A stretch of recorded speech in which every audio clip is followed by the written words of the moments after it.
आधार पर हम स्वीकृत करेंगे। तो आप चाहे कमेटी करें, पर वो कमेटी विधायकों से प्रस्ताव ले, ये तो इंश्योर करें आप, जब मुख्यमंत्री जी ने कह दिया।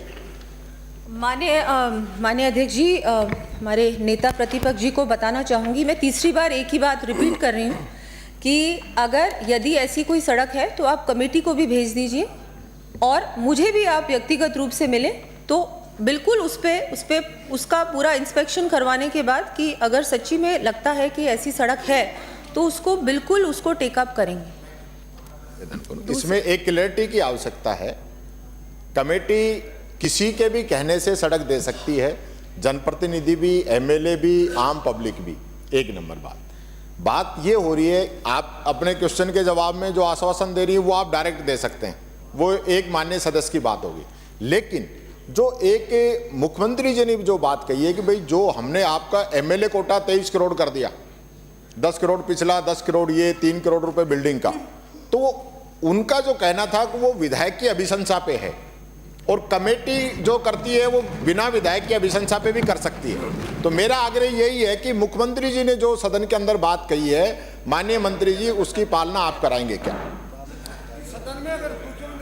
मैं जब आपको बहुत आश्वासन क्लियरली दे ही रही हूँ कि जैसा मुख्यमंत्री जी ने भी बजट रिप्लाई में कहा कि अगर विधायक की अनुशंसा पे हम लोग काम करेंगे, और ये उनकी भी ऐसा नहीं है कि ये जो कमेटी है ये सभी की अनुशंसा लेगी, जाके वास्तविक स्थिति भी देखेगी, उसकी जांच भी करेगी, उसके बाद जो भी प्रपोजल्स आएंगे वो प्राथमिकता से हम लोग देखेंगे कौन सी पहले लेनी है कौन सी बाद में, लेकिन डेफिनेटली वो सारी सड़कें रिपेयर करनी है ना। अगला प्रश्न है मनीष यादव। हो गया? दो क्लियरिटी नहीं आ रही, कमेटी को दे दो। नहीं आ रही। अरे ऐसा नहीं है मनीष यादव, उसके जब विधायक नेता प्रतिपक्ष बोलो मत, आपने भी यही किया था, जैसा आपने किया था वैसा आपकी परंपरा बनाई हुई है, हम भी वही करेंगे। अब इसमें मनीष यादव, आपके सदन के नेता जो आश्वासन दे चुके हैं उसको भी आप नहीं मान रहे। मैं उसी को दोहरा रही हूँ कि सदन के नेता ने भी आश्वासन दिया है कि जो हमारे माननीय सदस्य हैं उनकी राय ली जाएगी, उनकी भी वो जो देंगे प्रस्ताव, और इस बार बजट में भी माननीय अध्यक्ष जी, मैं बहुत क्लियरली कहना चाहूंगी, पिछले बजट में और इस बार जितना कुछ मिला है, चाहे किसी भी पार्टी का नेता हो, किसी भी पार्टी के हमारे एमएलएज हैं, ये बिना भेदभाव के इस बार बजट में और पिछली बार बजट में भी हमने दिया है। आपके जो पार्टी के जो एमएलएज हैं उन्होंने भी इस बात को माना है, सदन में एक्सेप्ट किया है कि बिल्कुल इस बार जो ऐसा बजट दोनों बार आया है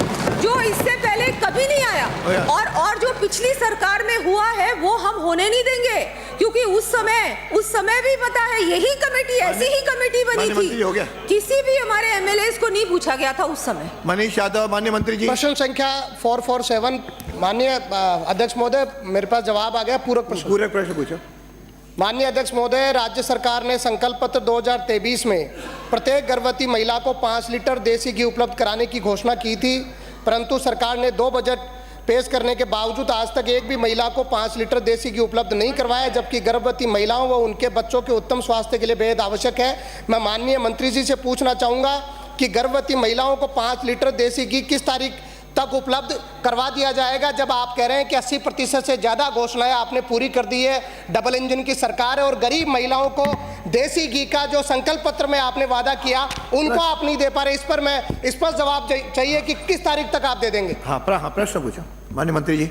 माननीय अध्यक्ष महोदय, 6 जो जिले हैं, टोंक, धौलपुर, बारां, बांसवाड़ा, चूरू, झुंझुनू और जैसलमेर, इनमें बीपीएल के परिवार और फर्स्ट डिलीवरी में 4 से 6 महीने 3 लीटर जो है उनको घी दिया जाता है, और डिलीवरी के पश्चात 2 लीटर। इसके अलावा जो दूसरे ज़िले हैं जहां पर बीपीएल, आस्था कार्ड, सहरिया परिवार,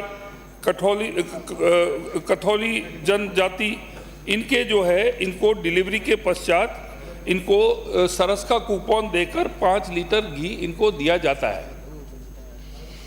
माननीय अध्यक्ष महोदय, जो मैंने इनके संकल्प पत्र के आधार पर पूछा है, इनका जवाब है कि देसी घी उपलब्ध कराने के संबंध में घोषणा की गई, जिसकी क्रियान्वित प्रक्रियाधीन है।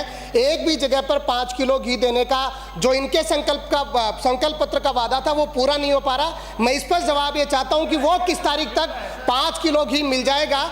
और इस योजना के सफल क्रियान्वयन के लिए बजट में क्या जो प्रावधान है वो वित्त विभाग को आपने भेज भी दिया कि नहीं भेज दिया? इसका स्पष्ट जवाब सदन के सामने दे माननीय मंत्री महोदय। माननीय मंत्री अध्यक्ष महोदय, 5 लीटर घी तो दिया ही जा रहा है। मैंने दूसरे जिलों का भी बोला, इनका भी बोला।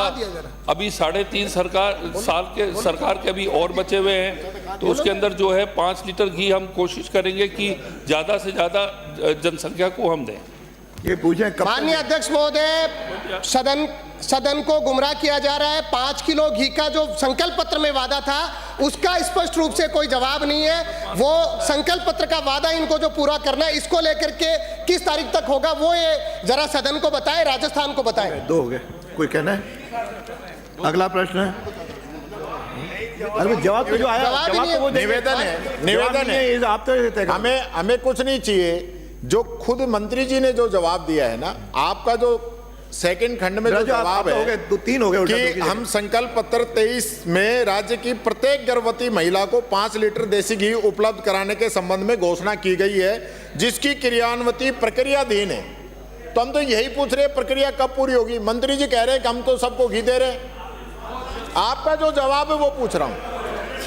अध्यक्ष महोदय, संकल्प पत्र में कोई तिथि नहीं लिखी हुई थी कि इस तारीख तक करेंगे। अभी 3.5 साल हमारे पास ऑलरेडी है, तो उसके अंदर हम उसका पूरी प्रयास करेंगे और फेज्ड मैनर में इसको किया जाएगा। एक साथ नहीं किया जाएगा, फेज्ड मैनर में किया जाएगा। और उसमें जैसे बोला उसमें कोई स्पेसिफाइड डेट नहीं थी, संकल्प पत्र में था, उसको फेज्ड मैनर में हम उसको ले लेंगे। अभी 3.5 साल से ज्यादा हमारे पास बचे हुए हैं, जल्दी करेंगे। 6 महीने में, साल में, 2 साल में। मैंने बोला ना फेज्ड मैनर में हम कर देंगे। पहले तो आप मना ही कर रहे थे कि हमारी घोषणा नहीं किया, मना नहीं किया। अगला प्रश्न है। 5 लीटर के बारे में मैंने बात की, मना कभी नहीं किया। मंत्री सक्षम है। श्री जगत सिंह, श्री पब्बाराम विश्नोई। माननीय अध्यक्ष महोदय, धन्यवाद आपको। मेरा क्वेश्चन नंबर, प्रश्न तो छोटे होंगे, प्रश्न संख्या 449। हाँ, प्रश्न तो छोटे होंगे पर विस्तृत उत्तर चाहूंगा। उत्तर आ गया?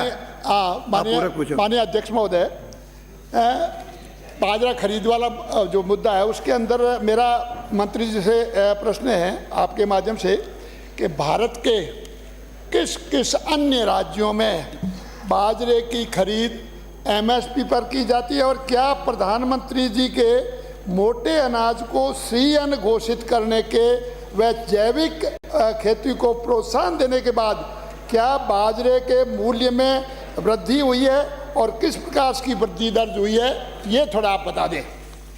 माननीय मंत्री जी।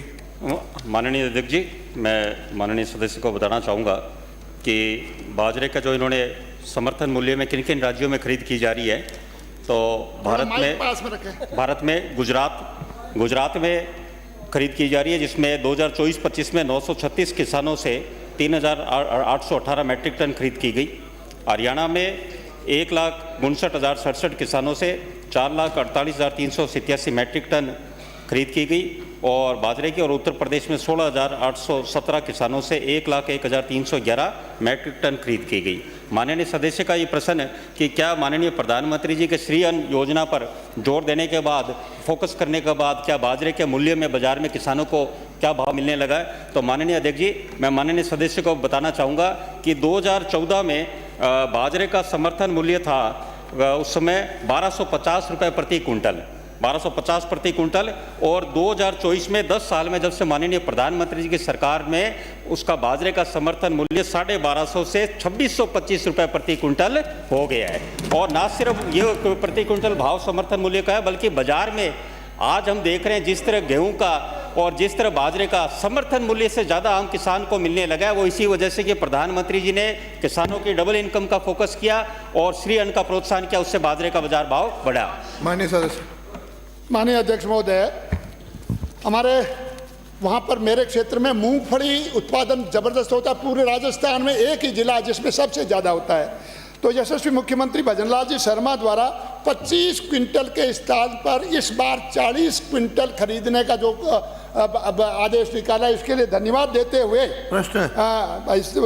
धन्यवाद देते हुए मैं अपना प्रश्न करता हूं कि आपने तीसरी बार खरीद के लिए जो डेट बढ़ा करके कि सारे पंजीकृत किसानों का जो मूंगफली वो खरीदवाने का काम किया, अप्रत्याशिता आपको बधाई देता हूं इसके लिए भी। उसके साथ भी मेरा प्रश्न है, हाँ प्रश्न पूछो। मेरा प्रश्न है कि इसमें विशेष करके जो देरी इसलिए हो रही है कि वेयर हाउसेज की कमी है, देरी इसलिए हो रही है कि बारदाना नहीं आ रहा। प्रश्न पूछो।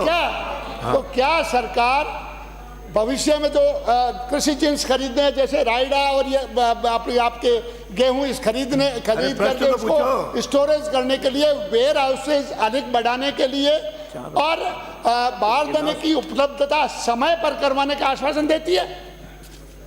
माननीय अध्यक्ष जी, माननीय सदस्य का प्रश्न बिल्कुल किसानों के बिल्कुल हित में है कि इन्होंने कहा मूंगफली में जो बारदाने की दिक्कत आई कि पहली बार ऐसा हुआ कि बाजार में मूल्य और समर्थन मूल्य में 2500 रुपये का फर्क था और 1 लाख रुपए प्रति किसान को लाभ मिला।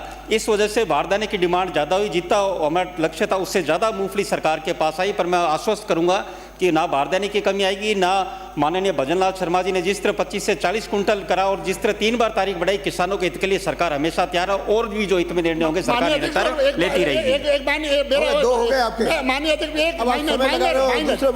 माननीय अध्यक्ष महोदय, मेरे यहाँ पर पिछले 5 सालों में मूंगफली की खरीद 1 लाख कुंटल हुई है और आपने इसी साल में 5 लाख कुंटल आपने खरीद करके जो आप अरे प्रश्न पूछ रहे हो, क्या कर रहे हो? धन्यवाद। ये प्रश्न कहाँ पूछ रहे हो? प्रश्न एक तरफ जहाँ किसानों को अब एक जगह उठाया जा रहा है सब, ये बड़ा गंभीर विषय है। धन्यवाद दे दिया। मेरे को एक ध्यान आ रहा था, वैसे तो एक ही सेकंड की बात है, शोले फिल्म में धर्मेंद्र जो है ना, अमिताभ धर्मेंद्र की इतनी बुराई करता है जबकि वो सीधा प्रश्न पूछो। उसमें कमी नहीं बताता है। आप प्रश्न बात ये है, आपने समर्थन मूल्य पे 1 दाना नहीं खरीदा बाजरे का। प्रश्न पूछो। मूंगफली खरीद में भारी गड़बड़ हो रही है बीकानेर के अंदर, और हकीकत ये है साहब कि गेहूं खरीद की तो तैयारी चल रही है, बाजरा बाजार में आया हुआ है उसको खरीद नहीं रहे हो।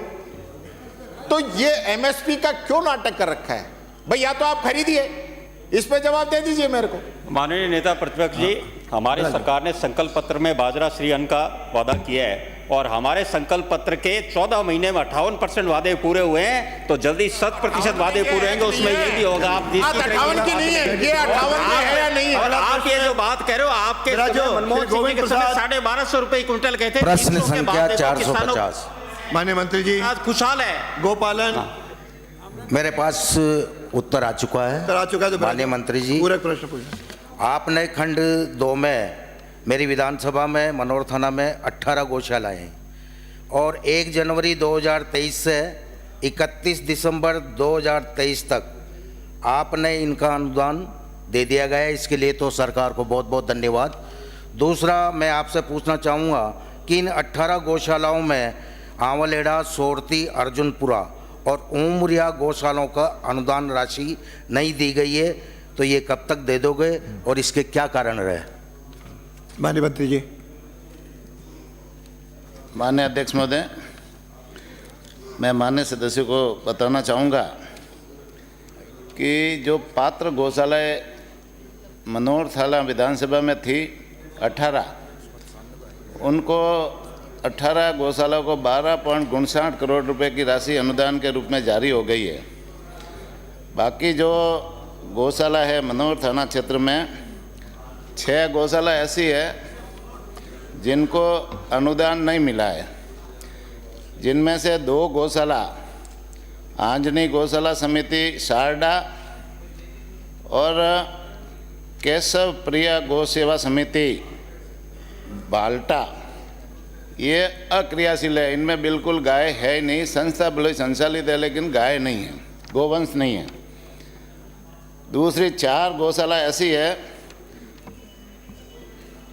राम जानकी गौ सेवा समिति टोडरा, श्री गोपाल गौ सेवा समिति जालमपुरा, गोविंद गौ सेवा समिति गणेशपुरा और श्री गोपाल गौशाला सेवा समिति गरवाली। ये 4 जो गौशाला है, इनका भौतिक सत्यापन 1 साल में 2 बार होना चाहिए था, वो 2 बार भौतिक सत्यापन हुआ नहीं। गौशालाओं को अनुदान के लिए हमारी विभाग की जो प्रक्रिया है, पोर्टल पे आवेदन करना होता है 6 महीने में, और आवेदन करने के बाद में हमारे विभाग के अधिकारी जाकर कर उनका भौतिक सत्यापन करते हैं, और भौतिक सत्यापन में यदि 100 गोवंश से ज़्यादा गोवंश वहाँ पाए जाते हैं तो उनको अनुदान की प्रक्रिया में जोड़ा जाता है। 2 बार भौतिक सत्यापन के बाद में तीसरे भौतिक सत्यापन में उनको अनुदान दिया जाता है। तो ये गौशाला उसमें पात्रता नहीं रखती, उन्होंने भौतिक सत्यापन नहीं किया, इसलिए उनको अनुदान नहीं मिला।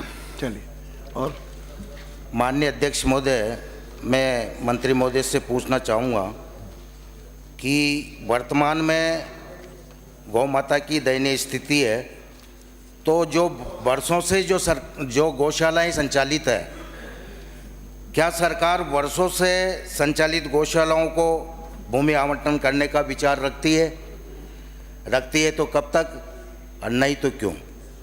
माननीय मंत्री जी। माननीय अध्यक्ष महोदय, वैसे राजस्थान में 4140 के आसपास गौशालाएं संचालित है, जिनमें 3043 गौशाला जो पात्र है उनको हमने इस बार अनुदान दिया है। ये तो मनोहर थाना का ही पूछ रहे हैं। हाँ, तो मनोहर थाना में भी जैसे 18 गौशालाओं को अनुदान दिया, 17 जो अपात्र है उनको नहीं दिया। अब कई गौशाला ऐसी है, इनके मनोहर थाना क्षेत्र में भी होगी और राजस्थान के दूसरे जिलों में भी है, जिनके पास में अपनी खुद की भूमि नहीं है। कई गौशालाएँ चारागाह भूमि पर स्थित है और कई शिवाचक पे स्थित है। शिवाचक जमीन पे जो स्थित है उनको तो भूमि आवंटन करने की प्रक्रिया है, जिला कलेक्टर उसको भूमि आवंटन करता है। लेकिन जो गौशाला चारागाह में स्थित है उसमें गुलाब कोठारी द्वारा जो रिट लगाई गई है, कोर्ट का फैसला है कि हम उनको चारागाह भूमि में से भूमि गौशालाओं को या किसी व्यक्ति विशेष को अलॉट नहीं कर सकते, इसलिए ऐसी गौशाला इनके है तो उनमें तो नहीं हो सकता। लेकिन यदि वो कोई गौशाला को ट्रांसफ़र करके शिवाचक पर स्थानांतरित करेंगे और फाइल लगाएंगे तो निश्चित रूप से उनमें भूमि आवंटन करने की प्रक्रिया हम करवाएंगे। श्री रेवंत धन्यवाद। डांगा, प्रश्न संख्या बोलो। माननीय अध्यक्ष महोदय, प्रश्न संख्या 451। जवाब आ गया क्या? तो फिर जवाब बताओ। पहले माननीय जवाब अध्यक्ष महोदय, जी नहीं, विधानसभा क्षेत्र खीवसर में वर्गीकृत रक्षित एवं आरक्षित वन क्षेत्र स्थित नहीं है। खंड 2, जी हाँ, विधानसभा क्षेत्र खीवसर में अवर्गीकृत वन भूमि पर वन क्षेत्र विकसित करने हेतु आवंटित बजट के अनुसार वृक्षारोपण कार्य किए जाते हैं। खंड 3, विवरण परिशिष्ट 1 पर संलग्न है। माननीय सदस्य, धन्यवाद सर। चलिए, श्री गोवर्धन। श्री गोवर्धन, प्रश्न संख्या 452। माननीय मंत्री जी। माननीय अध्यक्ष जी, खंड 1, कृषि उपज मंडी समिति सीकर में भूखंडों का आवंटन अचल संपत्ति आवंटन नीति 2005 के प्रावधानों के अंतर्गत किया गया है। विवरण परिशिष्ट अ पर संलग्न है। खंड 2, कृषि उपज मंडी समिति सीकर में मार्च 2019 से मार्च 2024 तक 25 भूखंडों तथा एक निर्मित दुकान में गोदाम का आवंटन किया गया है। आवंटन के आधार एवं आवंटी के संबंध में विवरण परिशिष्ट बी पर संलग्न है। खंड 3, जी हाँ, वर्तमान में कृषि उपज मंडी समितियों में भूखंड आवंटन के लिए अचल संपत्ति आवंटन नीति 2005 के अंतर्गत अनुज्ञा पत्रधारी व्यापारी वर्ग एवं कृषक वर्ग हेतु आरक्षित भूखंडों में 28% भूखंड अनुसूचित जाति एवं जनजाति वर्ग हेतु आरक्षित कर आवंटन का प्रावधान है।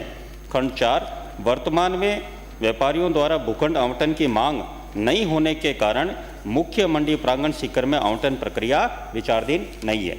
माननीय सदस्य। माननीय अध्यक्ष महोदय, मैं आपसे ये निवेदन करना चाहूँगा कि जिस प्रकार से 2019 से लेकर 2024 तक जो दुकानें या भूखंड या गोदामों के लिए जो जगह आवंटन की गई थी, उसमें आपके पास में कितने फार्म आए थे, कितने फार्म स्वीकृत किए गए और कितने को अस्वीकृत किए गए, और दुकानों का आवंटन किस प्रकार से आपके द्वारा किया गया, ये मेरा आग्रह रहेगा। माननीय मंत्री। माननीय अध्यक्ष जी, इसमें 220 आवंटन चिन्हित दुकानों हेतु प्राप्त हुए थे, जिसमें 4 आवंटन निर्मित दुकान हेतु गोदाम के लिए 31/3/2003 को आवंटन समिति द्वारा जिसमें 65 भूखंड एवं एक निर्मित दुकान में गोदाम का आवंटन किया गया, जिसमें द्वितीय एवं पश्चातवर्ती चरण में निर्धारित प्रक्रिया एवं निर्धारित आरक्षण दर अनुसार पद्धति से लॉटरी पद्धति से किया गया, जिसमें 22 दुकान फल सब्जी मंडी में, एक गोदाम का दुकान कम गोदाम और 43 दुकानें अनाज मंडी में नियमानुसार किया गया। माननीय सदस्य।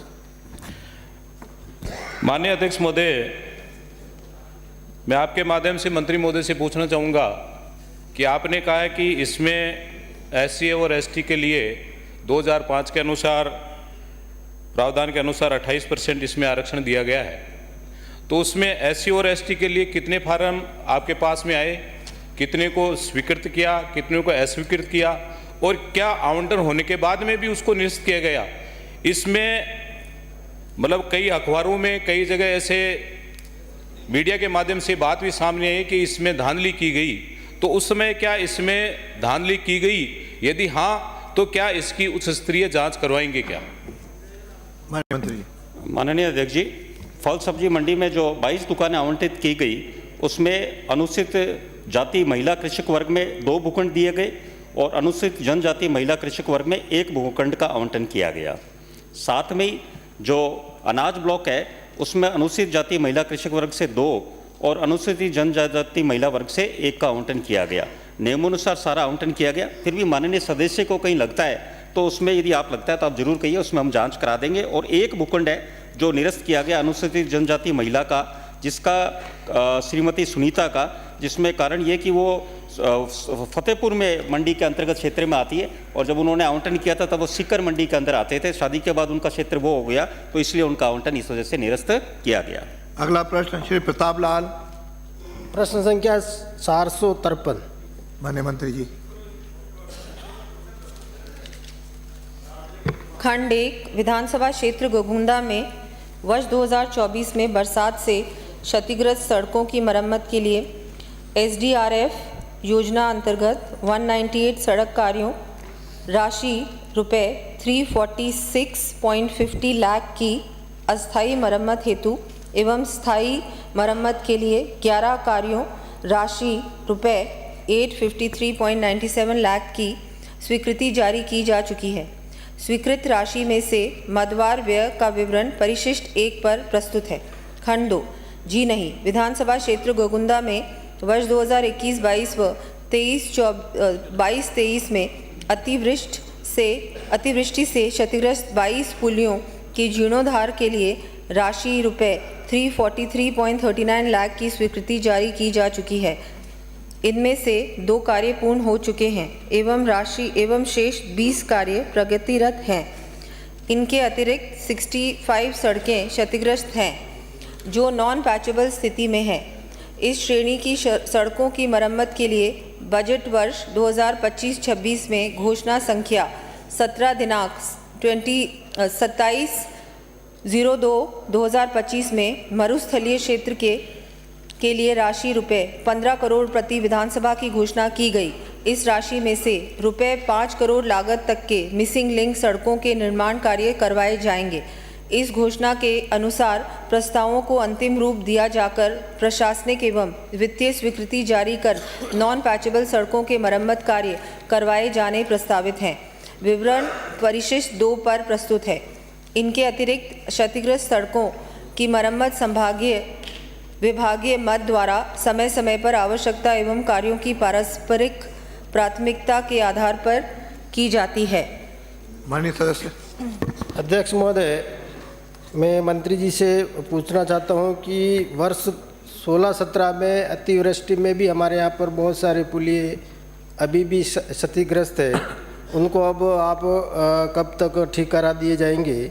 उसके अलावा हमारे यहाँ पर एक गोगुंदा से ओगड़ा जो सड़क थी वो 16-17 के बजट में स्वीकृत हुई थी और उसका 16 किलोमीटर का तक रोड बना दी और 3 किलोमीटर आज भी अधूरी पड़ी है। उस सड़क को आप कब तक बढ़ाएंगे? उसके अलावा गत 22-23 में हमारे बजट घोषणा में गत सरकार में एक खाकड़ी से सायरा तक की रोड के लिए स्वीकृति जारी हुई थी, लेकिन उसका काम भी 3-4 साल होने आए हैं, अभी तक वो कार्य पूर्ण नहीं हुआ, तो कब तक कराएंगे? जी माननीय अध्यक्ष महोदय, इन्होंने 3 प्रश्न पूछे हैं एक साथ ही। तो आपकी क्षमता अधिक है ना, इसलिए जी, पहले प्रश्न का तो ये जवाब है, विधानसभा क्षेत्र गोगुंदा में वर्ष 21-22 एवं 22-23 में बरसात से क्षतिग्रस्त 22 पुलियों की स्वीकृति जारी की गई थी। इनमें से 2 कार्य पूर्ण हो चुके हैं एवं शेष 20 कार्य प्रगतिरत हैं। इसके बाद भी अगर कोई क्षतिग्रस्त पुलिया स्वीकृत होने से शेष रह गए तो मैं परीक्षण करवाकर आवश्यक कार्रवाई करवा दूंगी। ये तो पहले प्रश्न का मैं उत्तर दे रही हूँ। दूसरा जो प्रश्न पूछा है, गोगुंदा से ओगड़ा सड़क जिसकी 19 किलोमीटर की स्वीकृति जारी की गई थी, विधानसभा क्षेत्र गोगुंदा में बजट घोषणा वर्ष 17-18 में गोगुंदा से ओगड़ा सड़क ये कोई 19 किलोमीटर की स्वीकृति जारी की गई थी का कैरेज वे 3.75 मीटर से 5.50 मीटर चौड़ाईकरण हेतु राशि रुपये 18.34 करोड़ की स्वीकृति दिनांक 13/6/2017 द्वारा जारी हुई थी। गोगुंदा से ओगड़ा सड़क की जो स्थिति ये है कि वहाँ ये सड़क वन क्षेत्र से गुजरती है। ये सड़क वन क्षेत्र के भी अंदर है, जिसमें से 16 किलोमीटर तक वन विभाग से चौड़ाईकरण कार्य की अनुमति प्राप्त हो गई थी। तो 16 किलोमीटर की अनुमति प्राप्त हो गई थी।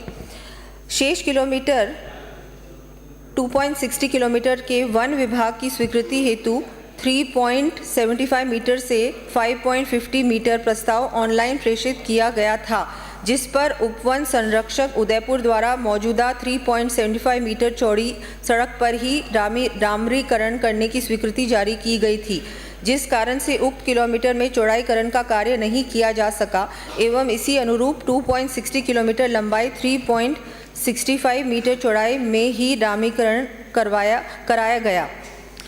तीसरा जो इन्होंने प्रश्न पूछा माननीय अध्यक्ष महोदय, खाखड़ी से सायरा सड़क निर्माण की जो बात इन्होंने की, उसका खाखड़ी से सायरा सड़क निर्माण की स्वीकृति बजट घोषणा संख्या 74/20 2022-23 में राशि रुपये 23 करोड़ 10 लाख से जारी हुई थी। कार्यादेश अधिशासी अभियंता सार्वजनिक निर्माण विभाग जिला खंड द्वितीय उदयपुर के द्वारा दिनांक 27/10/2022 को राशि रुपये 16 करोड़ 78 लाख का जारी किया गया, जिसमें कार्य प्रारंभ एवं समाप्ति की नियत तिथि क्रमशः 12/11/2022 एवं 11/11/2023 थी। सड़क पर स्थित मुख्य कस्बों यथा जसवंतगढ़, पदराड़ा, तरपाल, सायरा एवं रावों का सायरा में सीसी कार्य चौड़ाईकरण के लिए अतिक्रमण हटाने हेतु उपखंड स्तरीय कमेटी गठित की गई एवं कस्बों में अतिक्रमण हटाने की प्रक्रिया में समय लगने से कार्य की प्रगति बाधित हुई। अगला प्रश्न श्री आदूराम, हो गया आपका? अभी तो हुआ नहीं माननीय अध्यक्ष महोदय, थोड़ा संख्या क्योंकि एक साथ 3 प्रश्न पूछे पूरा करने वाली तो नहीं, आप कर सकते हैं पूरा। सप्लीमेंट्री हो गया, वैसे 3 एक साथ ही पूछ लिए, इतना लंबा उत्तर भी मिल गया आपको। वैसे तो माननीय अध्यक्ष महोदय, कोई भी अगर माननीय सदस्य की ऐसी बात है तो उसको टेकअप कर लेंगे। बाकी व्यक्तिगत मिल लेना कोई डिटेल। श्री आदूराम मेघवाल, प्रश्न संख्या 456। माननीय मंत्री जी। माननीय अध्यक्ष महोदय, खंड 1, जी हाँ, वर्तमान में प्रदेश में ANM कोर्स हेतु कुल 34 राजकीय संस्थान संचालित हैं, जिनकी सूची परिशिष्ट अ पर संलग्न है। खंड 2, जिला बाड़मेर में चौटन उपखंड मुख्यालय पर नवीन महिला स्वास्थ्य कार्यकर्ता प्रशिक्षण केंद्र खोलने हेतु वित्तीय संसाधनों की उपलब्धता एवं गुणावगुण के आधार पर आगामी वित्तीय वर्ष में विचार किया जा सकेगा। माननीय सदस्य। माननीय अध्यक्ष महोदय, मैं आपके मार्फत माननीय मंत्री जी से कहना चाहूँगा कि चौहटन उपखंड मुख्यालय पर वर्तमान में खाली पड़े 50 बेड के फील्ड हॉस्पिटल भवन को ANM प्रशिक्षण केंद्र में तब्दील कर उपयोग में लेने का विचार रखती है, जो निर्माणाधीन जिला अस्पताल भवन के बिल्कुल नज़दीक है। यदि हाँ तो कब तक इस हेतु क्या भावी कार्य योजना है, यदि नहीं तो क्यों? मैं माननीय मुख्यमंत्री जी और एक आ गया ना मंत्री जी प्रश्न, को भी उत्तर आ धन्यवाद जाए दूंगा। फिर अगला पूछ लेना माननीय मंत्री जी। माननीय अध्यक्ष महोदय, जैसे कि मैंने बोला था कि हमारे राजस्थान के अंदर 34 जो ANM ट्रेनिंग सेंटर्स अभी स्थापित हैं, 8 जो ये जो पुराने जिलों में आ गए, जो 8 जो और आने वाले हैं अभी, वो अभी अजमेर, बालोतरा, कोटपुतली, फलौदी और सलूम्बर के अंदर जो है 8 में से 5 की वित्तीय स्वीकृति ऑलरेडी मिल चुकी है और उनके लिए जो है हम जमीन अभी ढूंढ रहे हैं और जमीन जैसे उपलब्ध होती है शीघ्र उसका निर्माण कार्य शुरू हो जाएगा। 5 करोड़ रुपए लगते हैं एक अपने सब इसके ट्रेनिंग सेंटर के लिए। जो 3 बचे हुए हैं डीग, डीडवाना और खेरतल, उनका इस वित्तीय वर्ष जो है 2025-26 के अंदर फाइनेंशियल कमीशन 16वां फाइनेंशियल कमीशन में PIP के थ्रू हम इसको भी टेकअप कर लेंगे। मेन इशू ये है जो माननीय सदस्य पूछना चाह रहे हैं कि बालोतरा के अंदर ऑलरेडी सैंक्शनड है, उसका काम भी अभी शुरू होने वाला है।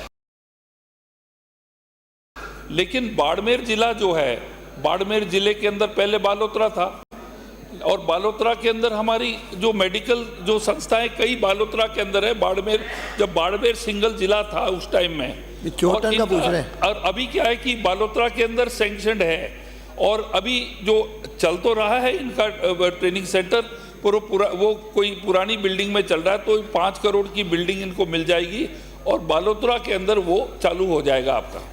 अगला माननीय अध्यक्ष महोदय, मैं आपसे मंत्री जी को पूछना चाहूँगा कि बालोतरा जिला नया बन गया है, तो वो बंटवारे के अंदर सोचते ही बाड़मेर का जो ANM सेंटर था वो बालोतरा के अंदर है, तो फिर पहले है वो तो बंटवारे में उनमें आ गया, अब जो है तो बाड़मेर जिले के अंदर क्या पूछना है ये बताओ। ANM सेंटर कब खोला जाएगा, ये निवेदन करता हूँ। माननीय अध्यक्ष महोदय, ये स्वीकार करता हूँ कि बाड़मेर बहुत बड़ा जिला है। अब बालोतरा में पहले ये चला गया था जब बाड़मेर जिला इंटैक्ट था, लेकिन क्योंकि मैं सुबह देख रहा हूँ 3-4 जगह घूम रहे हो, प्रश्न काल में मैंने क्या रखा अपनी सीट पे बैठ जाओ। मॉर्निंग वॉक पे नहीं गया आज। अब तो जो बाड़मेर बड़ा जिला है और मैं माननीय सदस्य को आश्वासन देना चाहता हूं कि इसको प्रायोरिटी के ऊपर हम इसके ऊपर मंथन करके और हम कोशिश करें कि एक जो अगला जो है जो स्वीकृति हम ले वो हम बाड़मेर में लें। अगला प्रश्न है शत्रुघ्न गौतम। माननीय अध्यक्ष महोदय, प्रश्न संख्या 455। माननीय मंत्री जी। माननीय अध्यक्ष जी, केकड़ी से आने वाले माननीय सदस्य को बताना चाहूँगा। खंड 1, खाद्य सुरक्षा योजना में नाम जोड़ने हेतु निर्धारित मापदंड राजस्थान खाद्य सुरक्षा नियम 2023 की अनुसूची 1 में उल्लेखित 32 समावेशन श्रेणियों में से किसी भी एक श्रेणी की पात्रता होने एवं निष्कासन मानदंडों के अंतर्गत नहीं आने पर अपीलीय प्रक्रिया के माध्यम से नाम जोड़ने की कार्रवाई की जाती है। खाद्य सुरक्षा योजना में नाम जोड़ने हेतु निर्धारित मापदंड राजस्थान खाद्य सुरक्षा नियम 2023 की अनुसूची 1 की प्रति परिशिष्ट 1 पर संलग्न है। खाद्य सुरक्षा योजना में चयनित पात्र लाभार्थियों के सत्यापन के क्रम में चयनित परिवारों लाभार्थियों के राशन कार्डों की आधार सीडिंग एवं EKYC करवाई जा रही है तथा माह नवंबर 2024 से 31 मार्च 2025 तक माननीय मुख्यमंत्री जी के निर्देश अनुसार गिव अभियान चलाया जा रहा है, जिसके तहत खाद्य सुरक्षा योजना में सम्मिलित सक्षम व्यक्ति को स्वेच्छा से नाम हटाने के लिए प्रेरित किया जा रहा है। वर्तमान में खाद्य सुरक्षा योजना में पात्र परिवारों के नाम जोड़ने हेतु दिनांक 26 जनवरी 2025 को पोर्टल प्रारंभ किया जा चुका है। खंड 2, विधानसभा क्षेत्र केकड़ी में खाद्य सुरक्षा योजना में नाम जोड़ने हेतु वर्तमान में 5,831 आवेदन लंबित है। लंबित आवेदनों का नियमानुसार निस्तारण जारी है। भारत सरकार द्वारा निर्धारित सीलिंग सीमा 4,46,61,960 के अनुसार उपलब्ध रिक्त स्थान के विरुद्ध वंचित पात्र लाभार्थियों को राष्ट्रीय खाद्य सुरक्षा योजना में शामिल किए जाने हेतु कार्रवाई जारी है। माननीय सदस्य। माननीय अध्यक्ष महोदय, मैं आपके माध्यम से मंत्री जी से निवेदन करना चाहता हूं कि जो खाद्य सुरक्षा योजना में पूर्ववर्ती सरकार ने अपात्र लोगों के बहुत बड़ी संख्या में नाम जोड़े गए। और जो पात्र लोग थे उनके नाम नहीं जोड़े गए। तो कुछ सरकारी कर्मचारी बनने के बाद भी उनके नाम खाद्य सुरक्षा योजना में चल रहे हैं। उनका वेरिफिकेशन राजस्थान में पूरे राज्य में करने का विचार रखते हैं। इस जवाब में जो मैंने कहा था उसमें ये उल्लेख नहीं किया गया कि अपात्र लोगों को के लिए क्या कार्रवाई सरकार मंशा रखती है। तो मैं माननीय मंत्री महोदय से पूछना चाहता हूं कि ऐसे अपात्र लोग जो सरकारी कर्मचारी बन गए, उन्हें फिर भी अपने स्वेच्छा से प्रार्थना पत्र देके नाम कटवाने का काम नहीं किया, तो ऐसे लोगों के ऊपर कार्रवाई करने की इच्छा रखती है क्या? माननीय मंत्री जी। माननीय अध्यक्ष जी, माननीय मुख्यमंत्री जी का सरकार बनती सबसे पहले आम जनता में फ़ायदा मिले, जो भी वंचित है उनको जोड़ा जाए और जो सक्षम लोग हैं वो सूची से बाहर हों। उसी को देखते हुए गिव अप अभियान चलाया गया और उसमें मुझे बताते हुए हर्ष है कि आज की तारीख में 14,27,000 लोगों ने। माननीय सदस्य प्रश्नकाल को तो राहनी दिया करो, दिन भर अपने पास समय, यहाँ से वहाँ से यहाँ। माननीय अध्यक्ष जी, 14,27,820 व्यक्तियों ने जो सक्षम है उन्होंने स्वेच्छा से गिव अप अभियान के तहत छोड़ा है और उसमें और भी लोग लगातार निरंतर आ रहे हैं। और माननीय सदस्य केकड़ी शरण सदस्य का प्रश्न कि अपात्र लोग जोड़े गए, बिल्कुल ये बात सही है कि काफ़ी इसमें अपात्र लोग हैं जो इस योजना का लाभ ले रहे हैं। और मैं आपको बताना चाहूँगा साथ ही साथ विभाग द्वारा लगातार नोटिस भी जारी किए जा चुके हैं, हर जिले में नोटिस जारी किए जा चुके हैं। मैं माननीय अध्यक्ष जी आपके माध्यम से बताना चाहूँगा, जो भी सक्षम व्यक्ति इस योजना का लाभ उठा रहा है वो अपना स्वेच्छा से नाम हटाए। सरकार लगातार नोटिस से लगातार कार्रवाई की जाएगी, जो गरीब वंचित है उसको जोड़ा जाएगा और सक्षम है उसको बाहर किया जाएगा। माननीय सदस्य। माननीय अध्यक्ष महोदय, मैं सरकार को आपके माध्यम से धन्यवाद दूंगा कि गिव अप अभियान चला के और जो पात्र लोग थे जिस अभियान इससे रह गए थे, इस योजना से वंचित रह गए थे, उनको जोड़ने का काम सरकार कर रही है। और मेरे केकड़ी विधानसभा क्षेत्र में 6,000 से ज़्यादा एप्लीकेशन पेंडिंग है। तो माननीय मंत्री महोदय, ये कब तक इनको जोड़ दिया जाएगा? कब तक इन अंतिम छोर पर बैठे हुए व्यक्तियों को लाभ मिलेगा? माननीय अध्यक्ष जी, जब से हमने पोर्टल खोला है 26 जनवरी से, मुझे बताते हुए हर्ष है 13,51,253 नए लाभार्थी जोड़ दिए गए हैं, जिसमें आपके केकड़ी का ही बता रहे हैं, जिसमें आपके केकड़ी क्षेत्र से भी 2314 लोगों को जोड़ दिया गया और लगातार लाभार्थियों को जोड़ने की प्रक्रिया जारी है। एक भी राजस्थान में हम वंचित नहीं रहने देंगे, सबको इस खाद्य सुरक्षा योजना में लाभ दिया जाएगा। अगला प्रश्न है कि भेराराम चौधरी। ये प्रश्न संख्या 456। माननीय मंत्री जी। माननीय अध्यक्ष महोदय, खंड 1 विधानसभा क्षेत्र ओसिया में 17 ग्राम पंचायतें पशु चिकित्सा संस्था विहीन है, जिनका नामवार विवरण परिशिष्ट 1 पर संलग्न है। जी हाँ, नवीन पशु चिकित्सा संस्थाएं आवश्यकता एवं वित्तीय संसाधनों की उपलब्धता अनुसार खोली स्वीकृत की जाती है। खंड 2 विधानसभा क्षेत्र ओसिया में 45 पशु चिकित्सा उपकेंद्र राजकीय भवन विहीन है, जो कि पंचायत द्वारा प्रदत्त वैकल्पिक व्यवस्था अंतर्गत उपलब्ध करवाए गए भवनों में संचालित है। जी हाँ, पशु चिकित्सा संस्थाओं के भवन निर्माण कार्य विभाग के नाम भू स्वामित्व के दस्तावेज उपलब्ध होने पर वित्तीय संसाधनों की उपलब्धता अनुसार करवाए जाते हैं। और जो माननीय अध्यक्ष महोदय, मैं जो है आपके माध्यम से ये पूछना चाहता हूँ कि जो 17 ग्राम पंचायतें ये जैसे संस्था ये जैसे विहीन है, 45 ये जैसे भवन नहीं है, मैं ये जानना चाहता हूँ 2018 से 23 के बीच में सारी घोषणा ही हुई थी या भवनों का निर्माण भी हुआ था? उनके टाइम में कुल कितने ये जैसे पशु चिकित्सालय की घोषणा हुई और कितने का निर्माण हो गया? और अब जो बोलिए आने वाले समय में आप ऐसा कब तक इन भवनों का निर्माण कर देंगे? और जो संस्था विहीन जो अपनी ग्राम पंचायत है उसमें कब तक जैसे खोलने का विचार रखते हैं? अब 2 प्रश्न तो देने पड़ते ना। अब आप लोग सबको दे रहा हूं। माननीय अध्यक्ष महोदय, मैं माननीय सदस्य को बताना चाहूँगा कि ओसिया विधानसभा में 82 ग्राम पंचायतें हैं, लेकिन क्रम में आएगा। 65 ग्राम पंचायत में चिकित्सा संस्थाएं उपलब्ध है, 17 ग्राम पंचायतें संस्था विहीन है, 1 नगरपालिका तिवरी में BVSO कार्यालय है। माननीय सदस्यों को बताना चाहूँगा कि अभी वर्ष 2024-25 में आपके क्षेत्र में गोपासरिया, बानाकावास, भाकरों की ढाणी, कीजरी, भैरू सागर 5 चिकित्सा संस्थाएं नवी हमने खोली है। एक पशु चिकित्सालय को प्रथम श्रेणी में क्रमोन्नत भी किया है। साथ ही माननीय सदस्यों को यह भी बताना चाहूँगा कि आपके जो क्षेत्र में 66 चिकित्सा संस्थाएं अभी संचालित है। 66 में से 21 राजकीय भवनों में संचालित है और 45 वो ग्राम पंचायत के भवन, आंगनवाड़ी या स्कूल अन्य भवनों में संचालित है। पिछले 5 वर्ष में भवन निर्माण पर पिछली सरकार ने ध्यान नहीं दिया। पिछले 5 वर्षों में ओसिया विधानसभा क्षेत्र में सिर्फ एक पशु चिकित्सा उप केंद्र बालरवा के भवन निर्माण की स्वीकृति जारी हुई थी। पर मैं माननीय सदस्यों को आश्वासन देना चाहूँगा कि अभी हमारे मुख्यमंत्री जी ने वर्ष 2024-25 के बजट में 200 करोड़ के भवनों के निर्माण की, ओसिया का बताओ। हाँ, ओसिया के बता रहा हूँ। भवन निर्माण की जो राशि स्वीकृत की थी उसमें से 975 उपकेंद्र, 350 चिकित्सालय के भवनों की स्वीकृति हमने जारी की है। उसमें ओसिया में भी 7 उपकेंद्र के भवनों की स्वीकृति हमने जारी की है और 3 चिकित्सालयों के भवनों की स्वीकृति हमने जारी की है।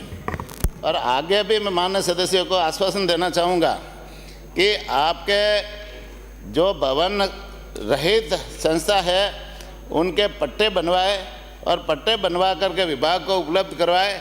हम चरणबद्ध तरीके से आवश्यकता के अनुसार हम उनमें भी भवन बनाएंगे। साथ ही साथ में जहाँ चिकित्सा आपकी जो 17 संस्था है जिनमें चिकित्सा संस्था बिल्कुल नहीं है, उनमें भी अभी माननीय मुख्यमंत्री जी ने 200 संस्थाओं में चिकित्सा उपकेंद्र नए खोलने की घोषणा की है। आप 2 संस्थाओं के नाम मुझे दे देना, उनमें 2 नई संस्थाएं भी आपके खोल देंगे। बाकी भी चरणबद्ध तरीके से हम करेंगे। कांति प्रसाद, बहुत बहुत धन्यवाद। नेवरा में आपने क्रमोन्नत किया उसके लिए स्पेशल धन्यवाद। 5 जो नई घोषणा की उसके लिए भी धन्यवाद। माननीय सदस्य धन्यवाद। कमरे में जाके और दे देना। माननीय अध्यक्ष जी, उत्तर आ गया। मैं तो आपके माध्यम से माननीय मंत्री जी से कहना चाहूँगा। प्रश्न उत्तर आ गया? उत्तर आ गया। पूरे प्रश्न। क्या आप भी अलवर जिले के रहने वाले हैं? ये बात सही है कि राष्ट्रीय राजधानी की वजह से ये ग्रेप वाली समस्या आई है, पर अब खैरतल और तिजारा भी अलग से जिला बन गया।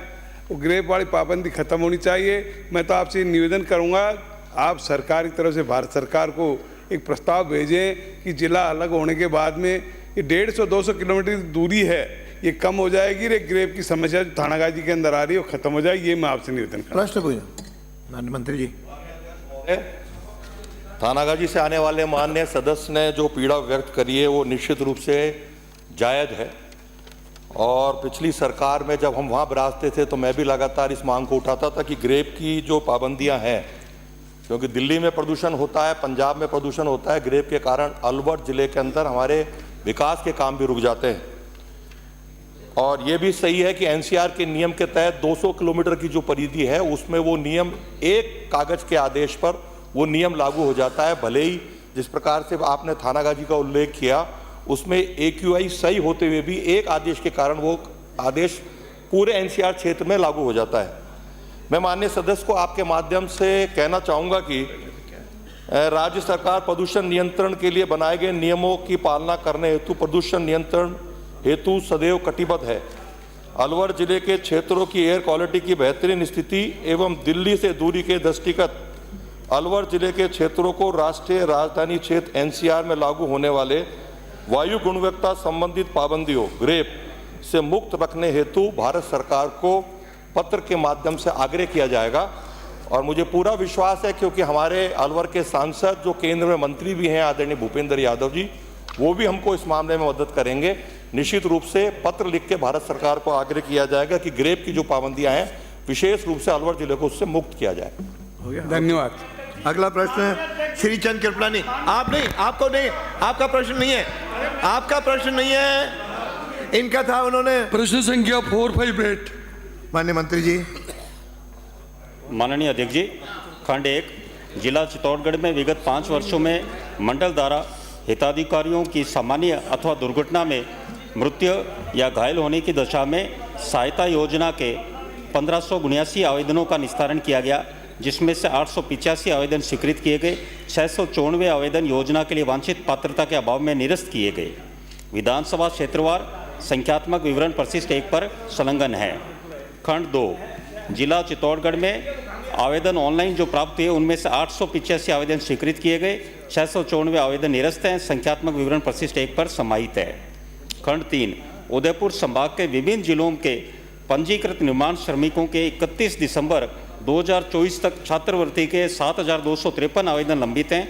विगत 3 वर्षों में सरकार द्वारा श्रमिक छात्रवृत्ति के 1,52,547 आवेदनों का निस्तारण किया गया है, जिनमें से 84,837 आवेदन स्वीकृत, 60,457 आवेदन अस्वीकृत एवं 7,253 आवेदन लंबित हैं।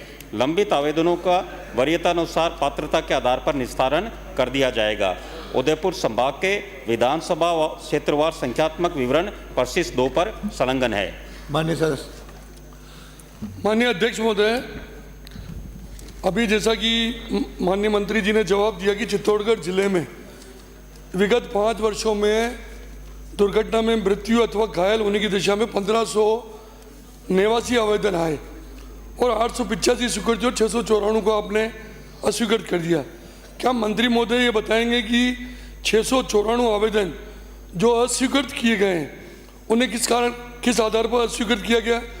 क्या अस्वीकृत आवेदनों में निकाली गई त्रुटियों को सुधारने का अवसर आवेदकों को प्रदान किया जाता है? यदि हाँ तो मुझे बताएं कैसे किया जाता है? माननीय मंत्री जी। माननीय अध्यक्ष जी, माननीय सदस्यगण को बताना चाहूँगा। 10 बार का प्रश्नकाल में अपनी सीट पे ही बैठा करो, पहले वहाँ फिर यहाँ, मतलब ये सारा घूमना फिरना। मैं इधर भी टोकता हूँ, ऐसा कौन घंटे में ऐसा कौन सी अर्जेंसी आ गई?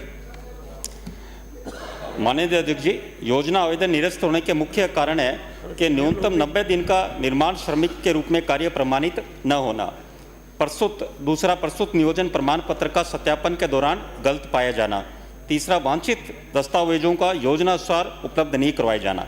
माननीय सदस्य का अगला प्रश्न कि भाई उसमें आवेदन निरस्त होने पर क्या प्रक्रिया, उस पर अपील की जा सकती है। जिला अधिकारी जैसे श्रम कल्याण अधिकारी सहायक उप संयुक्त श्रम के आयुक्त के समक्ष अपील कर सकता है यदि उसे लगता है कि कहीं ना कहीं उसमें कमी है तो। माननीय सदस्य। अध्यक्ष महोदय, मेरा दूसरा प्रश्न था कि क्या सही है कि मृत्यु एवं घायल सहायता योजना एवं शिक्षा कौशल विकास योजना में दी जाने वाली सहायता एवं छात्रवृत्ति के स्वीकृत आवेदनों में कई आवेदकों को अभी तक भुगतान नहीं किया गया है?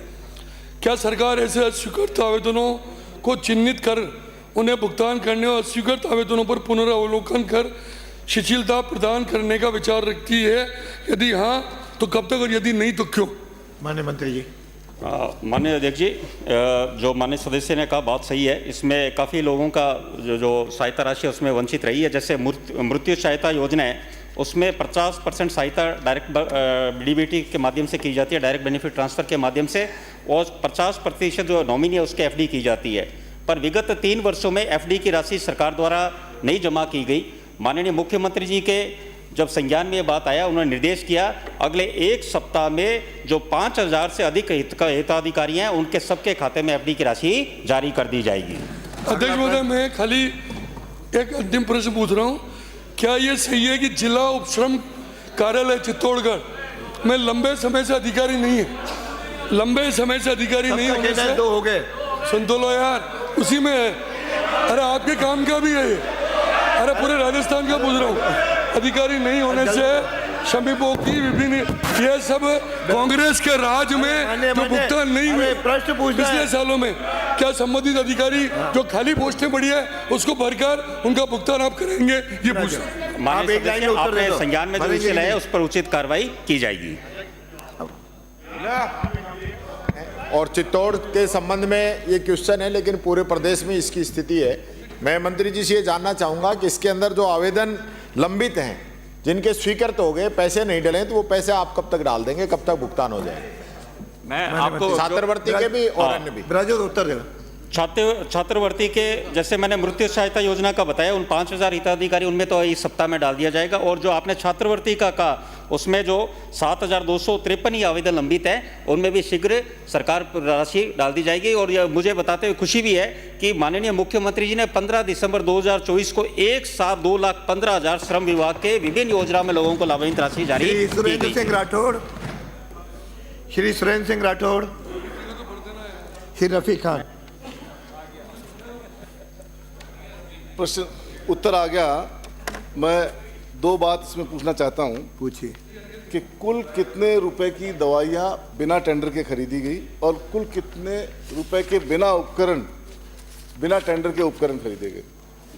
और ये आपने एक समरी दी है, चार्ट दिया अटैचमेंट में, उसमें एसएमएस मेडिकल कॉलेज ने तो टेंडर से निविदा से खरीदी 155 करोड़ रुपए की दवाई और बिना निविदा खरीदी 9,500 की।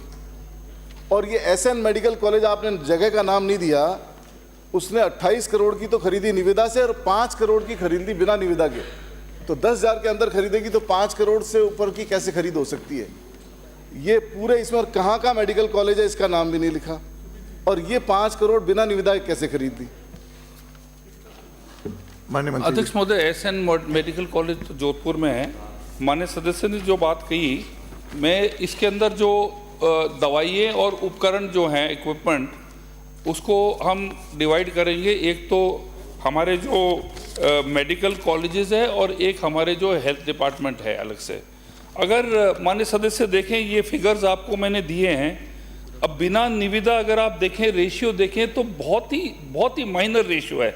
उदाहरण देना चाहूँगा कि एसएमएस हॉस्पिटल के अंदर जो टेंडर के थ्रू 155 करोड़ रुपए की दवाइयाँ हमने ली और नॉन टेंडर से खाली 9,588 रुपये, नॉट इवन 10,000 रुपीज़। अब ये जो अगर आप देखें कि कोई ऑन ब्रेक ऑफ डिजीज़ आ जाती है, एक सडन शॉर्टेज आ जाती है, तो ये छोटा अमाउंट जो है ना, जो आप कहना चाह रहे हैं कि भाई हमने बिना टेंडरिंग किए, ये बहुत ही छोटा रेशियो। मैंने आपको एक उदाहरण दिया, 155 करोड़ वर्सेस 10,000 रुपीज। मंत्री महोदय, वही मैं कह रहा हूँ। हाँ, आप ये तो 9,000 सुन लो, एक मिनट सुन लो। मंत्री महोदय ठीक है, पहले उत्तर पूरा सर, मेरा उत्तर तो सुन लो। उत्तर सुन लिया। दूसरा प्रश्न आप पूछना ना, आपको अनुमति है, पूछ रहा मैं, आपको अनुमति है। प्रश्न तो आप, अरे उत्तर तो आप समझ नहीं रहे हो। जो वो बात कह रहे हैं वही कह रहा हूँ। वो नहीं, वो तो आप पहले उनका सुनो। आप समझना ही नहीं चाह रहे हो। पहले मंत्री, पहले मेरा पूरा जवाब सुन लीजिए, पहले मेरा जवाब सुन लीजिए, फिर आप पूरा पूछना। अब अध्यक्ष महोदय, अब ये आप आ जाएं अपने जेएलएन मेडिकल कॉलेज के अंदर, आप आ जाएं जो आपके क्षेत्र में है, अजमेर में। उसके अंदर टेंडर के थ्रू 2 करोड़ की हमने दवाइयाँ ली, जबकि विदाउट टेंडर जो है खाली 13,000 की। ऐसे अगर आप देखें, 28 crore versus only 5 crore, 12 crore versus आपके ये 25 लाख। यही अगर आप देखेंगे इसके अंदर जो हेल्थ के अंदर जो है, इसके अंदर जो है टोटल जो है 1366 करोड़ की दवाइयाँ ली है और खाली 49 करोड़ की जो है वो पूरा हमने जो खाली नॉन टेंडरिंग से ली। और मैंने इनको बता भी दिया है, अगर आपको माननीय सदस्य, आपको किसी पर्टिकुलर टेंडर पे शक है, देखिए रेशियो वाइज आप देखिए, it is not a major issue, पर किसी आपको फर्म या किसी मेडिकल कॉलेज या कोई हॉस्पिटल में अगर आपको शक है कि वहां पर कोई अनियमितता हुई गई है, तो पर्टिकुलरली उसकी पूरी जांच कर ली जाएगी। आपके चार्ट पे मैंने बोला एसएमएस का बिल्कुल नगण्य रेशियो है, बिल्कुल ठीक कह रहे हो, लेकिन जोधपुर का रेशियो क्या है? 28 करोड़ तो निविदा से है और 5 करोड़ रुपए की ऑफ बिना निविदा की खरीदी गई है। ये 10,000 रुपए से पॉसिबल नहीं है। इसकी आप जांच कराओगे तो कई परतें खुलेगी। और ये अपन सारी दवाइयाँ RMRCL से क्यों नहीं खरीद रहे, जबकि अलग से खरीद रहे हैं तो उसमें अपने को महंगी पड़ रही है।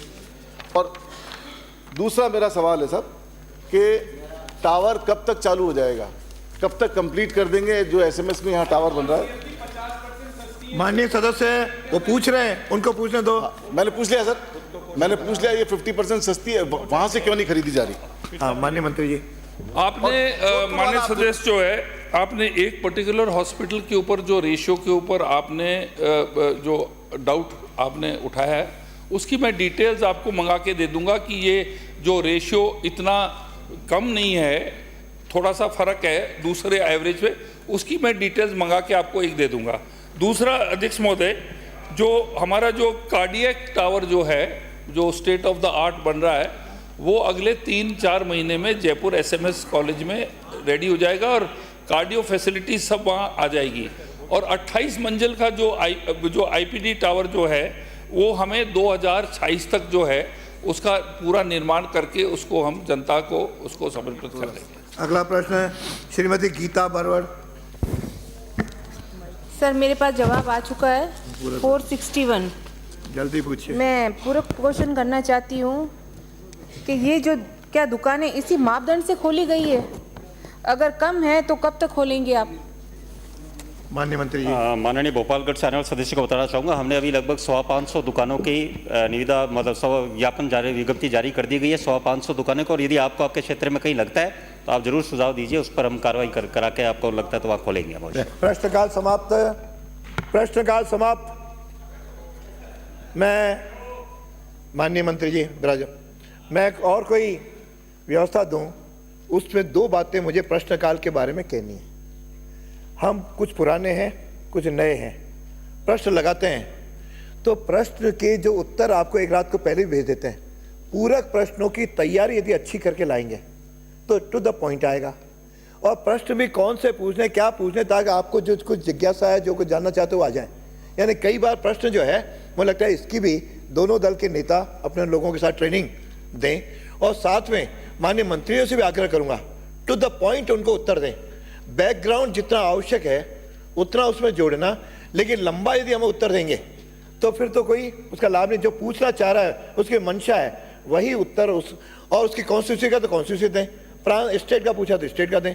ऐसा करेंगे तो ये जो प्रश्न आ रहे हैं, उत्तर आ रहे हैं, उसमें अधिक विषय कंटेंट आप लोगों को भी मिल सकेगा, इधर के लोगों को मिल सकेगा, हम सब लोग देंगे, ऐसा मेरा आग्रह है। अब स्थगन प्रस्ताव पर व्यवस्था।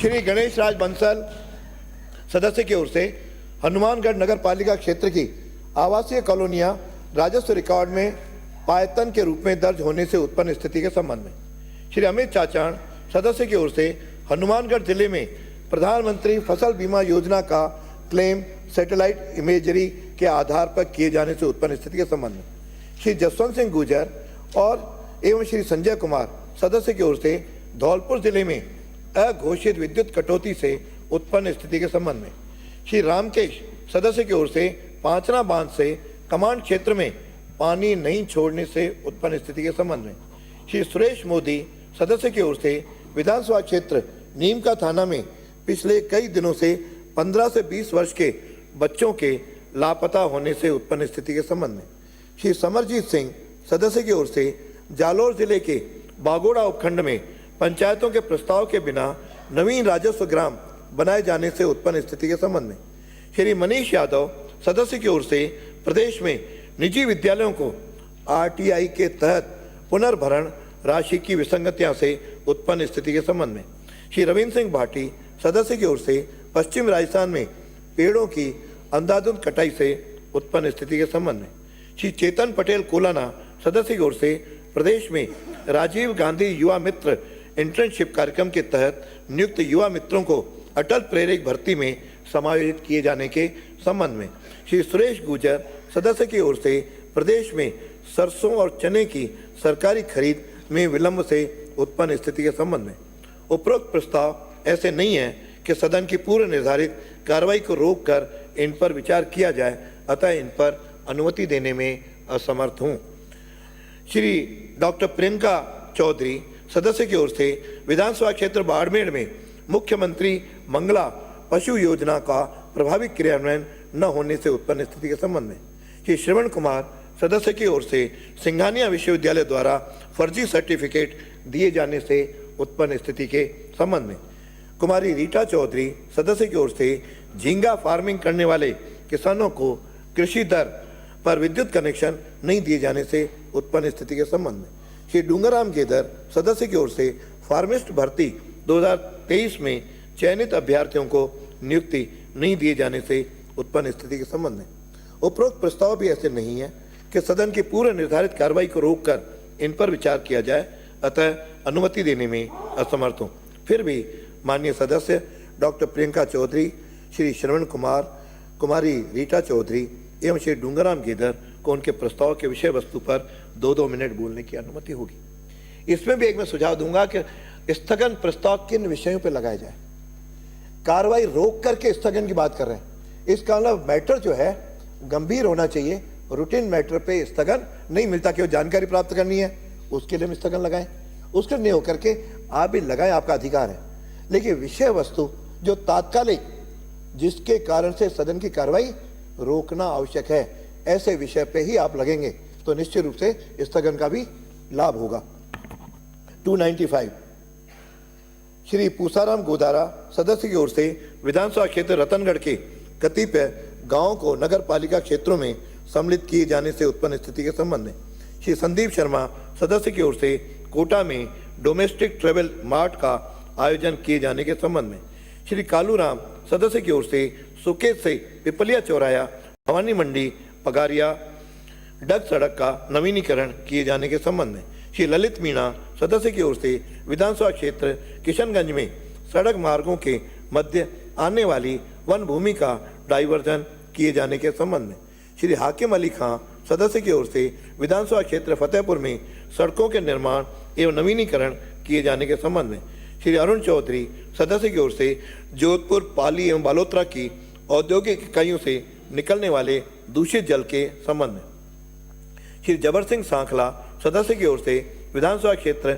आसीन के बदनौर में उपाधीक्षक कार्यालय खोले जाने के संबंध में श्री दीनदयाल सदस्य की ओर से राजकीय विद्यालयों में शौचालयों के अभाव में छात्राओं को हो रही परेशानी के संबंध में श्री प्रताप सिंह सिंघवी सदस्य की ओर से नगर पालिका छबड़ा में सीवरेज सिस्टम के अभाव में आम जन को हो रही परेशानी के संबंध में श्री लादूलाल पितलिया सदस्य की ओर से विधानसभा क्षेत्र सहाड़ा में नियम विरुद्ध आवंटित खनन पट्टों को नष्ट किए जाने के संबंध में श्री गणेश राज बंसल सदस्य की ओर से विधानसभा क्षेत्र हनुमानगढ़ में वर्ष 2023 तक के लंबित कृषि कनेक्शन जारी किए जाने के संबंध में श्री सुरेश गुर्जर सदस्य की ओर से खानपुर तथा बकानी में आधुनिक बस स्टैंड के निर्माण किए जाने के संबंध में श्री बाल मुकुंदाचार्य सदस्य की ओर से गणगौरी बाजार जयपुर स्थित पंडित दीनदयाल उपाध्याय चिकित्सालय में व्याप्त अव्यवस्थाओं के संबंध में श्री कैलाश चंद्र वर्मा सदस्य की ओर से नगर निगम ग्रेटर जयपुर के जगतपुरा जोन की कॉलोनियों में सीवरेज के अभाव में हो रही परेशानी के संबंध में श्री जाकिर हुसैन माननीय 10 बार कहा है, मैं खड़ा हूं तब तक बाहर बैठे 5 मिनट, ऐसा कोई अनर्थ नहीं होने वाला यहाँ। श्री जाकिर हुसैन गैसावत मतलब 5 बार सबको रिमाइंड करा चुका, आपकी बार फिर मुझे कहना पड़ेगा कि आपको इतने दिन सदस्य सदन में आने की अनुमति नहीं होगी। लास्ट में मुझे यह मजबूरन कहना पड़ेगा। वो कोई भी हो, इधर के भी हो सकते हैं, इधर के भी हो सकते हैं, ये नहीं कि केवल एक पक्षी है। श्री जाकिर हुसैन गैसावत सदस्य की ओर से विधानसभा क्षेत्र मकराना की ग्राम पंचायत लोरोली के प्राथमिक विद्यालय को क्रमोन्नत किए जाने के संबंध में आज 15 की जगह 20 295 दिए जा रहे हैं ताकि आप लोगों को अनुमति मिले। श्री नरेंद्र बुडानिया सदस्य की ओर से विधानसभा क्षेत्र तारानगर के किसानों को वर्ष 2023 के फसल खराबे का क्लेम नहीं दिए जाने के संबंध में श्री रेवत राम डांगा सदस्य की ओर से नागौर जिले के वर्ष 2023 के फसल बीमा क्लेमों का निस्तारण कराए जाने के संबंध में श्री गणेश गोगरा सदस्य की ओर से जावर माता मंदिर उदयपुर की व्यवस्था पूर्ववत देवालय विकास ट्रस्ट को दिए जाने के संबंध में श्री पितराम सिंह काला सदस्य की ओर से विधानसभा क्षेत्र प्लानी में ओलावृष्टि से प्रभावित किसानों को फसल खराबे का मुआवजा दिए जाने के संबंध में श्री आदूराम मेघवाल सदस्य की ओर से विधानसभा क्षेत्र चौहटन में निवासरत पाक विस्थापितों को आवासीय भूखंड दिए जाने के संबंध में माननीय सदस्यों को उनके द्वारा दी गई सूचना को पढ़ने की अनुमति होगी। आज दिनांक 20 मार्च को शून्यकाल में बोलने के लिए 45 पर्चियां प्राप्त हुई, जिनमें से शलाका द्वारा 4 पर्चियां चयनित की गईं, जो निम्न अनुसार है। श्री हमीर सिंह भायल औरन गोचर वन एवं राजकीय भूमि पर बसी हुई आबादी के संबंध में श्री अशोक कुमार कोठारी धार्मिक स्थलों पर लगे लाउड स्पीकरों की ध्वनि की नियंत्रित करने के संबंध में। श्री गोवर्धन ऊर्जा विभाग द्वारा जल जीवन मिशन के तहत ट्यूबवेलों के बिजली कनेक्शन काटने के संबंध में। श्री शिखा मिल बराला सेंट्रल पार्क की तर्ज पर चोमू में बड़ा पार्क विकसित कराए जाने के संबंध में। श्री डॉक्टर प्रियंका चौधरी। धन्यवाद अध्यक्ष महोदय। मैं सबसे पहले तो आदरणीय मुख्यमंत्री जी को धन्यवाद देना चाहूँगी कि उन्होंने एक बहुत बड़ी योजना मुख्यमंत्री मंगला पशु बीमा योजना की जो घोषणा बजट में की, उसके लिए उनको बहुत बहुत धन्यवाद है। इस योजना के अंतर्गत 21 लाख पशुओं का रजिस्ट्रेशन करना था और 5 श्रेणी के पशुओं का रजिस्ट्रेशन करना था। मैं यहाँ आदरणीय मंत्री जी भी बैठे हैं जो हमारे बाड़मेर जिले के प्रभारी भी हैं, तो मैं आपके संज्ञान में अध्यक्ष महोदय के माध्यम से लाना चाहूँगी कि हमारे बाड़मेर जिले के अंदर पशुधन की संख्या बहुत ज़्यादा है, डॉक्टर्स की कमी है और जो ढाणियाँ हैं वो छितराई हुई है, वो दूर दूर बसी हुई है। तो जितने भी पशुधन हैं उनका रजिस्ट्रेशन करने के लिए डॉक्टर्स के पास ना तो सुविधा है, ना कोई गाड़ी है, ना उनको कोई प्रॉपर भत्ता दिया जाता है। इस महंगाई के समय में चाहे गाड़ी लेनी हो, चाहे डीजल लगना हो, चाहे डेटा लगना हो, तो सारा उनको अपनी सैलरी में से देना पड़ रहा है। और इस वजह से मेरा ये आग्रह रहेगा अध्यक्ष महोदय आपके माध्यम से कि आने वाले समय में, चूँकि ये बहुत बड़ी योजना है और पशुपालकों का इसका पूरा लाभ मिले, इसके लिए ये बहुत ज़रूरी है कि उनकी जो सैलरी है उसके अंदर जो परियोजना भत्ते का उसमें जोड़ा जाए, ताकि जो पशु चिकित्सक है वो घर घर जाकर उन पशुओं को जब स्वास्थ्य का सर्टिफिकेट देंगे तो वो अच्छे तरीके से हो पाए। और जो मुख्यमंत्री जी का जो उद्देश्य है कि किसानों को फ़ायदा मिले, पशुपालकों को लाभ मिले, तो वो कार्य पूरी पारदर्शिता के साथ हो सके, भ्रष्टाचार ना हो और जो अंतिम पंक्ति में बैठा पशुपालक है उसको पूरा लाभ मिले। इसलिए जो चिकित्सक हैं उनके लिए मंत्री महोदय मैं आपसे आग्रह करना चाहूँगी कि कुछ मानदेय भत्ते की राशि उसमें जोड़ें, ताकि उनको अपनी सैलरी में से कुछ वो इसमें खर्चा ना करना पड़े। धन्यवाद। श्री श्रवण कुमार सर, समय का ध्यान रखें। बहुत पहली बार तो आपकी कृपा हुई है, कहना पड़ता है आपकी जो कृपा हो जाती है। समय क्या होता है? 11:30 पे, ये 2 मिनट है। मेरा समय क्यों देखते हो? मतलब मेरी बातें सुनो। आप 2 मिनट तो मेरी ऐसे खराब कर दी। आप तो मालिक हो हमारे। मैं माननीय अध्यक्ष महोदय इस राजस्थान की दिशा और दशा के बारे में बताना चाहता हूँ। हमारे राजस्थान में एक पवित्र राजस्थान को किस तरह से देखा जा रहा है। खाद्य पदार्थों में मिलावट, दवाइयों में मिलावट और तो और शिक्षा में मिलावट करती। आप देखिए सिंघानिया यूनिवर्सिटी हमारे राजस्थान में जब से बढ़ाई गई थी उस दिन लेके आज तक विवादों का प्रश्न खड़ा कर रखा है। 50 बीघा जमीन सरकारी जमीन पे बढ़ाई, बड़े नेताओं से मिलकर के, और उसको दुरुपयोग किया। और आज स्थिति है कि वो राजस्थान में पूरे हिंदुस्तान के लोगों को बुला के फर्जी सर्टिफिकेट बांट रहा है। आज तक वो जांच नहीं हुई। आप देखिए जिस शिक्षा को राजस्थान की यूनिवर्सिटी को हिंदुस्तान में जाना जाता था और हिंदुस्तान का प्रत्येक आदमी जब राजस्थान यूनिवर्सिटी की टीसी जाती थी तो बगैर विदाउट हेजिटेशन उस पर साइन कर देता था। आज हमारा राजस्थान की यूनिवर्सिटी को डाउन करते करते 11वें नंबर पर ला दी। मैं चाहूँगा आप एक विद्वान अध्यक्ष हो, आपको चाहिए ऐसी यूनिवर्सिटी की जांच करवाइए और जिसने फर्जी सर्टिफिकेट कोई बांट रहे हैं। आपको बताना चाहता हूं, 1 कमरे 2 कमरे में यूनिवर्सिटी चला रहे हैं। चूरू में ये OPJS यूनिवर्सिटी है, इसकी कोई जांच करवाई तो उसमें सर्टिफिकेट ही बांट रहा है। आज बच्चा एक भी नहीं है कि वो सर्टिफिकेट बांट रहा है। इस तरह जो आदमी जो पढ़ा लिखा नहीं, उस आदमी को सर्टिफिकेट दे दी जाए। किसी आदमी को ड्राइवर का लाइसेंस दे दिया बगैर परीक्षा के, कितने आदमियों को मारेगा? किसी को डॉक्टर बना दिया, कितने लोगों को मारेगा? किसी को इंजीनियर बना दिया, कितने लोगों की दीवार तोड़वाएगा? इस तरह की जो मध्यांतियाँ हैं, माननीय अध्यक्ष महोदय आप स्वयं इसका पैन लें। और अध्यक्ष महोदय को इतने पावर है, जहाँ अनियमितता होती है, जहाँ अनियमित, उसको स्वयं भी अपनी टीम भेज करके जाँच करा सकता है। आज राजस्थान की सबसे बड़ा सदन क्या मालिक हो? आप चाहो तो इस प्रकार की यूनिवर्सिटियों की आपकी आज एक टास्क फोर्स भेज करके जांच करवाइए। जो लोग फर्जी सर्टिफिकेट बांटते हैं उनके खिलाफ में एक्शन करिए। You are a great man. मैं चाहूँगा क्या आप इस ग्रेडता को प्रदर्शित करेंगे और फर्जी सर्टिफिकेट बांटने वाले लोगों के पाबंदी लगाएंगे और राजस्थान की शिक्षा को पवित्र करेंगे? इन्हीं शब्दों के साथ आपके आदेशों की पालना करूंगा कि मैं मेरे शब्दों को। बहुत धन्यवाद। कुमार रीटा चौधरी। आप तो देखो आपके बगैर पूछे। कुमार रीटा चौधरी, ब्राजो, अरे इनको मत कहो, नहीं तो समय आपको लगेगा। आप बोलो। अरे इनको तो बोले दो। श्रीवंत सिंह वैसे पर्याप्त बोलते हैं। धन्यवाद अध्यक्ष महोदय, आपने मुझे नियम 50 के अंतर्गत बोलने का मौका दिया। अब बोलो। अध्यक्ष महोदय, अपनी सीट से हमारे बोलिए। झुंझुनू और चूरू जिले के अंदर खारे पानी का इलाका है तो अपनी सीट से।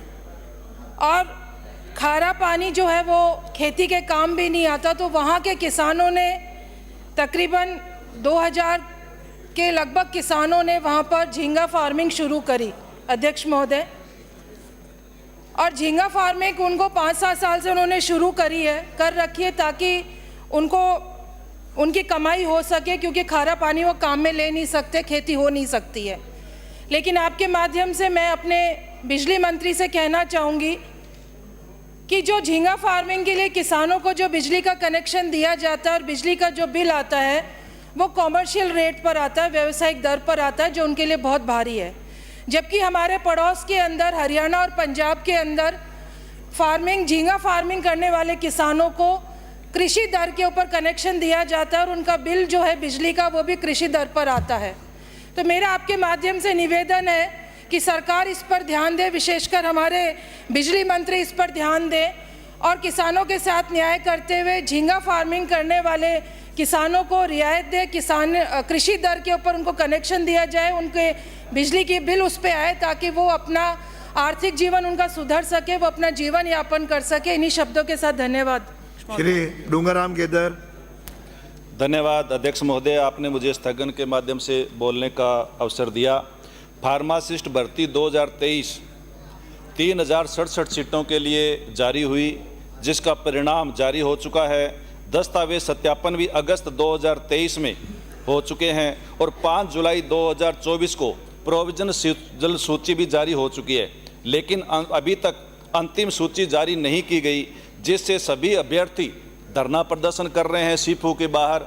और बार बार धरना प्रदर्शन करने के बाद सरकार द्वारा बातचीत करने के बाद बार बार तारीख दी जा रही है। पहले 30 नवंबर 2024 की तारीख दी गई, फिर 31 जनवरी 2025 की तारीख दी गई, फिर 28 फरवरी 2025 की तारीख दी गई। ये मामला अध्यक्ष महोदय कोर्ट में भी चैलेंज नहीं है और भी किसी तरह से इसमें अड़चन नहीं है, लेकिन फिर भी और धरना प्रदर्शन करते हुए अभ्यर्थी की तबीयत बिगड़ गई, जिसे SMS अस्पताल के अंदर भर्ती करवाया गया। सीफू की सुस्ती के कारण ये 3000 से ज़्यादा बच्चों का भविष्य अंधकार में बना रखा है। सरकार फार्मासिस्ट भर्ती 2023 की 3067 सीटों का अंतिम सूची जारी करे और सिलेक्टेड अभ्यर्थियों को ज्वाइन करने का काम करें। धन्यवाद। श्री 295 श्री पूसाराम गोदारा। माननीय अध्यक्ष महोदय, आपने मुझे 295 के प्रस्ताव पर बोलने का मौका दिया। मेरी विधानसभा क्षेत्र रतनगढ़ के ग्राम बिडास, रामपुर, देवानी एवं देरासर के ग्रामीण क्षेत्रों द्वारा मुझे अवगत कराया गया है कि इन ग्रामों को छापर नगर पालिका क्षेत्र में सम्मिलित किए जाने के लिए प्रस्ताव नगर पालिका द्वारा एवं ग्राम देरासर को रतनगढ़ नगर पालिका में सम्मिलित किए जाने के प्रस्ताव नगर पालिका रतनगढ़ द्वारा मनमर्जी से जिला कलेक्टर महोदय चूरू को भिजवाए गए, जो कि अनुचित है। ये प्रस्ताव ग्रामीणों की भावना एवं हितों के साथ कुठाराघात है। बिना साधारण सभा की बैठक बुलाए प्रस्ताव भेजे गए हैं। ग्राम बिडास, रामपुर और देवानी नगर पालिका छापर से करीब 5-7 किलोमीटर दूर है। बीच में छापर अभ्यारण्य का लंबा चौड़ा एरिया है। यहाँ के निवासी छापर पैराफेरी एरिया से पहले से ही दुखी है एवं ग्राम देरासर नगर पालिका रतनगढ़ से 3 किलोमीटर दूर है। सिर्फ नगर पालिका रतनगढ़ के अधिशासी अधिकारी द्वारा ही प्रस्ताव भेजा गया है, जबकि नगर पालिका रतनगढ़ के अध्यक्ष द्वारा इस प्रस्ताव से सहमति नहीं है। देरासर ग्राम के समस्त ग्रामवासियों द्वारा ग्राम पंचायत लूच में ही रहना चाहते हैं। इन सभी गांवों के ग्रामीणों ने भयंकर आक्रोश व्याप्त है और लगातार विरोध प्रदर्शन कर प्रस्ताव वापस लेने की मांग कर रहे हैं। समस्त ग्रामीण बड़े आंदोलन की ओर अग्रसर है। अतः ग्रामीणों के आक्रोश को देखते हुए आपसे निवेदन है कि तत्काल जिला प्रशासन चूरू एवं डीएलपी को निर्देशित करके नगर पालिका छापरा और नगर पालिका रतनगढ़ का प्रस्ताव जो कि अनाधिकृत है को निरस्त करवाकर ग्राम पंचायत रणदिश के ग्राम बिडास एवं ग्राम पंचायत गुलेरिया, ग्राम रामपुर व देवानी को ग्रामीण क्षेत्र में ही यथावत रखने एवं ग्राम देरासरो ग्राम पंचायत लूंच में ही यथावत रखने के निर्देश जारी कराए। धन्यवाद। श्री संदीप शर्मा। धन्यवाद माननीय अध्यक्ष महोदय। मैं विधानसभा कार्य संचालन संबंधी एवं प्रक्रिया संबंधी नियम 295 के तहत विशेष उल्लेख में निवेदन करना चाहता हूं कि कोटा बूंदी प्राकृतिक और पुरातात्विक पर्यटन दृष्टि से पूर्ण समृद्ध है। यहाँ चंबल नदी का सुंदर तट, मुकुंदरा अभ्यारण्य व शेरगढ़ अभ्यारण्य के सुरम्य वन तथा दर्जनों ऐसे स्थल हैं जो देशी विदेशी पर्यटकों के लिए आकर्षण का केंद्र है। यदि कोटा बूंदी को विश्व पर्यटन मानचित्र पर लाया जाए तो राजस्थान में जयपुर, उदयपुर, जैसलमेर और पुष्कर पर्यटक स्थल जैसे उनमें कोटा का नाम भी राजस्थान की प्रमुख पर्यटक स्थली में शुमार होने लगेगा। संभाग में प्रमुखता से प्राचीन मथुराधीश जी मंदिर, सूर्य मंदिर, कंसवा धाम, भटदेवरा मंदिर, भगवान केशवराय जी मंदिर, गरड़िया महादेव, अलनिया पाषाण कालीन गुफा, चित्र चंद्रभागा मंदिर, बौद्ध गुफाएं, प्राचीन जैन तीर्थ व स्तूप हैं। मुकुंदरा, चंबल, घड़ियाल, रामगढ़, विषधारी, शेरगढ़ व सोरसन अभ्यारण्य है। कोटा व झालावाड़ के महल हैं, गागरोन, शाहबाद, शेरगढ़ व नाहरगढ़ गूगर किले हैं। इसके अलावा मानव निर्मित किशोर सागर तालाब, 7 wonder city park, Chhatravilas garden इत्यादि हैं। वहीं हाड़ौती के स्थानीय उत्पाद तथा Kota stone, sand stone, basmati चावल, कोटा डोरिया साड़ी, मांगरोल खादी भी खासी लोकप्रिय हैं। ऐसे में हाड़ौती संभाग को विश्व पर्यटन के मानचित्र पर लाने के इन स्थानों का प्रचार प्रसार और टूर पैकेज बनाए जाने की आवश्यकता है। इसलिए मेरा आग्रह है कि कोटा में राजस्थान डोमेस्टिक ट्रैवल मार्ट का आयोजन करवाया जाए, जिसमें विभिन्न ट्रैवल प्लानर्स और ऑपरेटर्स, ट्रैवलर्स, एजेंट्स, होटेलियर्स आदि सम्मिलित हों और हाड़ौती में पर्यटकों की पहुंच सुनिश्चित की जा सके। आज कोटा को बड़ी आवश्यकता है कि शैक्षणिक नगर के साथ पर्यटन नगरी के रूप में ख्याति मिले। कोटा में वर्तमान परिस्थितियों से जूझते कोटा वासियों को इससे आर्थिक संबल भी मिलेगा। धन्यवाद। श्री कालूराम। माननीय अध्यक्ष महोदय, तीर्थीय वाचन में बोल सकते प्रक्रिया में कार्य संचालन नियमों के नियम 295 के तहत विशेष उल्लेख प्रस्ताव। महोदय, उपरोक्त विषय में निवेदन है कि सुकेश से पिपलिया चौराया, भवानी मंडी, पगारिया, डग तक कुल सड़क की लंबाई 103 किलोमीटर है, जो सड़क 10 वर्षों पहले बनी हुई है। सड़क पूरी तरह से जर्जर व जगह जगह गड्ढे हो गए हैं। सड़क की हालत बहुत ही खराब हो चुकी है। इस रोड पर आवागमन के लिए जैसे एम्बुलेंस या इमरजेंसी साधन चलना तो बहुत ही मुश्किल हो गई हैं तथा इस सड़क के आसपास में कुछ दूरी पर माइनिंग क्षेत्र भी हैं। इसलिए मैंने विभाग को व पूर्ववर्ती सरकार को भी बार बार अवगत करवाया था, परंतु अब तक इस सड़क के हालात और ज़्यादा खराब हो चुके हैं। इस सड़क पर 4 टोल हैं। वर्तमान में जुलमी, आंवली, गुरेडा कला, गुरेडा जोगा व डग में टोल चल रहे हैं, जो वर्तमान में जनता से टोल वसूल रहे हैं। इसलिए जब तक सड़क का नवीनीकरण नहीं किया जाए तब तक तुरंत प्रभाव से टोल बंद कराया जाए। और काफ़ी बार परेशान होकर जनता ने ज्ञापन भी दिए हैं। यह रोड सुकेश से पिपलिया होते हुए उज्जैन 4 लाइन को जोड़ती है। उज्जैन एक धार्मिक स्थल होने के कारण काफ़ी लोगों का आवागमन भी इसी रोड से होता रहता है। इसलिए मेरी सरकार से मांग है कि जल्द से जल्द इस सड़क का नवीनीकरण कराया जाए, जो क्षेत्र की जनता को राहत प्रदान हो। धन्यवाद। बाकी श्री ललित मीणा। धन्यवाद, हो गया, पूरा आ गया। माननीय अध्यक्ष महोदय, राजस्थान विधानसभा की लिखा है वही पढ़ना है तथा कार्य संचालन संबंधी नियम 295 के अंतर्गत विशेष उल्लेख प्रस्ताव। विधानसभा क्षेत्र किशनगंज शाहबाद में विभिन्न सड़क मार्गों के माध्यम से आ रही वन भूमि से डायवर्जन की कार्यवाही शीघ्र करवाएं, जिससे आम जन को राहत मिल सके। रियासतकालीन उक्त मांगों के माध्यम से कुछ हिस्सों पर वन भूमि आने से बिना भूमि डायवर्जन की कार्रवाई के निर्माण कार्य स्वीकृत नहीं हो पा रहे हैं। इसके लिए भूमि डायवर्जन की कार्रवाई के प्रस्ताव उदासीनता के कारण वन एवं पर्यावरण भारत सरकार को प्रेषित नहीं किए गए। साथ ही प्रभावी मॉनिटरिंग नहीं की जा रही है, जिसके कारण राजपुर से शाहबाद, रामगढ़ माताजी परिक्रमा, केदारपुर से मुहाल, कॉलोनी से आमको, सिमलो से शाहपुरा, वाया शिवपुरा, ईसाटोरी से ढिकवानी, रामपुर से बीची, मोहिदा से मोहतरी, कस्बा थाना से बमनगवा तथा बीची से मोहनपुर के बीच वन भूमि होने के कारण आम जन का आवागमन बाधित है। लगभग 22 सड़कें पीएम जनमन में रुकी हुई हैं। अतः अति पिछड़ा क्षेत्र उबड़ खाबड़ भूमि में मध्य अवस्थित इन मार्गों के निवासियों को लंबी दूरी एवं बरसात में बीमारी एवं गर्भवती महिलाओं को लाने ले जाने में भारी असुविधा हो रही है। विद्यार्थियों को भी पढ़ाई के लिए बाहर जाना पड़ता है, जिससे विद्यार्थियों को समस्या का सामना करना पड़ रहा है। उक्त गांव के किसानों को अपनी कृषि उपज मंडी तक कृषि फसल ले जाने के लिए लंबी दूरी तय करनी पड़ती है।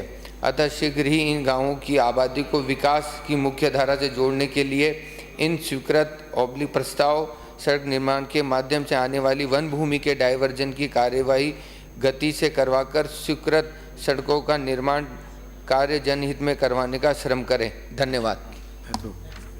श्री हाकिम अली खां, श्री हाकिम अली खां, श्री अरुण चौधरी। माननीय अध्यक्ष महोदय, विधानसभा के प्रक्रिया एवं कार्य संचालन नियमों के नियम 295 के तहत आपने मुझे बोलने का मौका दिया, उसके लिए आपका बहुत बहुत आभार। माननीय अध्यक्ष महोदय, औद्योगिक क्षेत्र जोधपुर, पाली एवं बालोतरा तीनों क्षेत्रों में औद्योगिक क्षेत्र में पानी की अति आवश्यकता होती है। इन तीनों औद्योगिक क्षेत्रों में पानी के अधिकतम उपयोग से उस पानी का उत्सर्जन भी अधिक होता है, जिससे उस पानी का उपयोग उत्सर्जन के पश्चात उस पानी को नदी या नाले में बहा दिया जाता है। मैं माननीय अध्यक्ष महोदय आपके मार्फत पर्यावरण मंत्री महोदय एवं उद्योग मंत्री महोदय से निवेदन करूंगा कि यदि हम सभी यह इच्छा रखते हैं कि पर्यावरण शुद्ध हो, नदी नालों में औद्योगिक पानी प्रवाहित न हो, तो हम सभी एक निर्णय कर इस स्थिति के समाधान हेतु तीनों औद्योगिक इकाइयों जोधपुर, पाली एवं बालोतरा का औद्योगिक पानी को एक नाले का निर्माण कर बंद नाले के द्वारा उस पानी को HPCL रिफाइनरी को दिया जाता है, तो उस पानी का सदुपयोग हो सकेगा। बना रखी है अपन ने। और HPCL रिफाइनरी द्वारा वर्तमान में लिया जा रहा पीने का पानी जो पोखरण से वर्तमान में आ रहा है, उस पानी को आम जन के पीने के उपलब्ध हो सकेगा। मैं अध्यक्ष महोदय पूर्ण विश्वास से कह सकता हूं कि वास्तव में हम पर्यावरण को बचाना चाहते हैं और आम जन के हित में विश्वास रखते हैं, तो मेरे इस विचार पर तुरंत ही जांच करवाकर इस कार्य को अमल में लाने का निर्णय करावे। जय हिंद, जय भारत। श्री जबर सिंह सांगला। धन्यवाद अध्यक्ष महोदय, आपने मुझे विधानसभा के प्रक्रिया एवं कार्य संचालन नियमों के नियम 295 के तहत बोलने का अवसर दिया। उपरोक्त विषयांतर्गत मेरी विधानसभा क्षेत्र आसीन हुरडा के उपखंड बदनौर का एरिया बहुत लंबा चौड़ा है और चारों तरफ पहाड़ी इलाका है। यहाँ पर पुलिस थाने का CO सर्किल मसूदा लगता है, जो यहाँ से बहुत दूर पड़ता है, तथा बादशी रतनपुरा से लगभग 50 किलोमीटर की दूरी से लोगों को काफ़ी परेशानी होती है। अतः मेरा आग्रह है कि बदनौर उपखंड के लोगों की भावना को देखते हुए बदनौर में DYSP कार्यालय खोला जाए, ताकि उपखंड के लोगों को राहत मिल सके तथा क्राइम में भी कमी आएगी। बदनौर उपखंड पहले भीलवाड़ा जिले में था, तब CO सर्किल आसीन लगता था, तब आसीन की दूरी बदनौर से 16 किलोमीटर ही थी, तथा अब ब्यावर जिला घोषित होने से बदनौर उपखंड ब्यावर जिले में चले जाने से CO सर्किल मसूदा हो गया है, जो कि यहाँ की जनता के साथ साफ साफ अन्याय है। क्योंकि बदनौर की कुछ ग्राम पंचायतों की दूरी मसूदा से लगभग 60 से 70 किलोमीटर तक है। मसूदा आने जाने में भी आम आदमी को परेशानी आती है, क्योंकि बदनौर से मसूदा के लिए कोई भी किसी भी तरह की बस की व्यवस्था नहीं है। अतः मेरा सरकार से आग्रह है कि बदनौर उपखंड के आम गरीब किसान, मजदूर तथा व्यापारी के साथ आम जनता की जन भावनाओं को ध्यान में रखते हुए बदनौर में नवीन CO कार्यालय, DSP कार्यालय खोलने की कृपा कराएं, ताकि बदनौर उपखंड के लोगों को राहत मिले तथा वहां की पुलिस को भी जो परेशानी आती है उससे राहत मिल सके। धन्यवाद। श्री दीनदयाल, श्री दीनदयाल, श्री प्रताप सिंह सिंघवी। माननीय अध्यक्ष महोदय, छपड़ा नगर पालिका क्षेत्र में सीवरेज व्यवस्था नहीं होना एक गंभीर समस्या है। वर्तमान में नगर पालिका छपड़ा में 35 वार्ड हैं और जनसंख्या करीब 60 से 70 हज़ार है। नगर पालिका छपड़ा में सीवरेज की सुविधा नहीं होने से स्थानीय नागरिकों को काफ़ी परेशानी का सामना करना पड़ता है। सीवरेज सुविधा नहीं होने से स्वास्थ्य और स्वच्छता के लिए भी समस्या बनी रहती है। सड़कों और गलियों में जल भराव और गंदगी के कारण रोगों को प्रकोप और बीमारियां, विशेषकर मलेरिया, डेंगू और अन्य जल जनित बीमारियां फैलती रहती हैं। साथ ही सफाई व्यवस्था की कमी के कारण स्थानीय लोगों को जीवन यापन करने में कठिनाइयों का सामना करना पड़ता है। जगह जगह कीचड़ और पानी भरा रहता है सड़क पर। छपड़ा नगर पालिका क्षेत्र में सीवरेज सिस्टम का निर्माण किया जाना अत्यंत आवश्यक है ताकि लोगों को स्वच्छ व सुरक्षित वातावरण मिल सके। मेरा आपके माध्यम से सरकार से निवेदन है, मंत्री जी से निवेदन है कि नगर पालिका छपड़ा में सीवरेज की समस्या के समाधान के लिए आवश्यक कदम उठाएं ताकि छपड़ा नगर वासियों को बेहतर जीवन यापन की सुविधा मिल सके और स्वास्थ्य संबंधी समस्याओं का भी समाधान हो सके। बहुत बहुत धन्यवाद। श्री लादूलाल। खजूर शाम कीजिए। माननीय अध्यक्ष महोदय, आपने मुझे नियम 295 विशेष उल्लेख प्रस्ताव के तहत बोलने का मौका दिया, उसके लिए आपका बहुत बहुत धन्यवाद ज्ञापन करता हूं। विषय जिंदल साह लिमिटेड कंपनी के खनन आवंटन पर पुनः विचार करने तथा आवंटनों को जनहित में निरस्त करने के संबंध में माननीय अध्यक्ष महोदय, मेरी विधानसभा क्षेत्र सहाड़ा तथा मांडल में स्थित जिंदल साह लिमिटेड कंपनी के बारे में आपका ध्यान आकर्षित करना चाहता हूं कि पूर्ववर्ती कांग्रेस सरकार ने जिंदल साह लिमिटेड कंपनी को खनन ब्लॉकों का आवंटन किया, जो मेरे विधानसभा क्षेत्र सहाड़ा की ग्राम पंचायत दरीबा, कोचरिया, गूंदली और पांसल व शहरी क्षेत्र का पूर्व गोपालगढ़, गाडरमाला आदि ग्राम पंचायतों के क्षेत्राधिकार आते हैं। जिंदल साह लिमिटेड कंपनी आज मेरी विधानसभा क्षेत्र की जनता के लिए नरक साबित हो रही है। माननीय अध्यक्ष महोदय, जिंदल साह लिमिटेड कंपनी को वर्ष 2011 में कांग्रेस सरकार ने खनन नियमों के विरुद्ध भीलवाड़ा शहर के समीप 1537 हेक्टेयर भूभाग पर खनन के लिए 30 वर्षों का लीज एग्रीमेंट किया है, जिसमें सर्वोच्च न्यायालय के दिशा निर्देशों की जमकर अवहेलना की गई है। जो कंपनी द्वारा MOU हुए उसमें CSR फंड का 0% भी क्षेत्रीय विकास पर खर्च नहीं किया जा रहा है। माननीय पूर्ववर्ती सरकार कांग्रेस ने कई गांवों की चारागाह भूमि को जिंदल कंपनी को आवंटित कर दी, जिसके कारण गौ माता तथा पशुधन के सामने चारे का एक बड़ा संकट हो गया है। जिंदल कंपनी ने अब्दुल रहमान बनाम राज्य सरकार के फैसले के विरुद्ध खनन कार्य करके पर्यावरण को नुकसान पहुंचा रही है। जिंदल साह लिमिटेड कंपनी आवंटन की शर्तों को ताक में रखकर खनन कर रही है, जिसके कारण खनन से होने वाले दुष्प्रभाव क्षेत्र में स्पष्ट दिखाई दे रहे हैं। खनन से निकलने वाले अपशिष्ट पर्यावरण पर संकट तो आया ही है, मानव जीवन के लिए भी जीवन यापन कठिन हो गया है। माननीय अध्यक्ष महोदय, खनन से आसपास का वातावरण दूषित होने के साथ साथ पेड़ पौधे वनस्पति आदि नष्ट होते जा रहे हैं तथा ब्लास्टिंग से मकानों में दरारें आ गई है, जिससे कभी भी जान माल की हानि हो सकती है।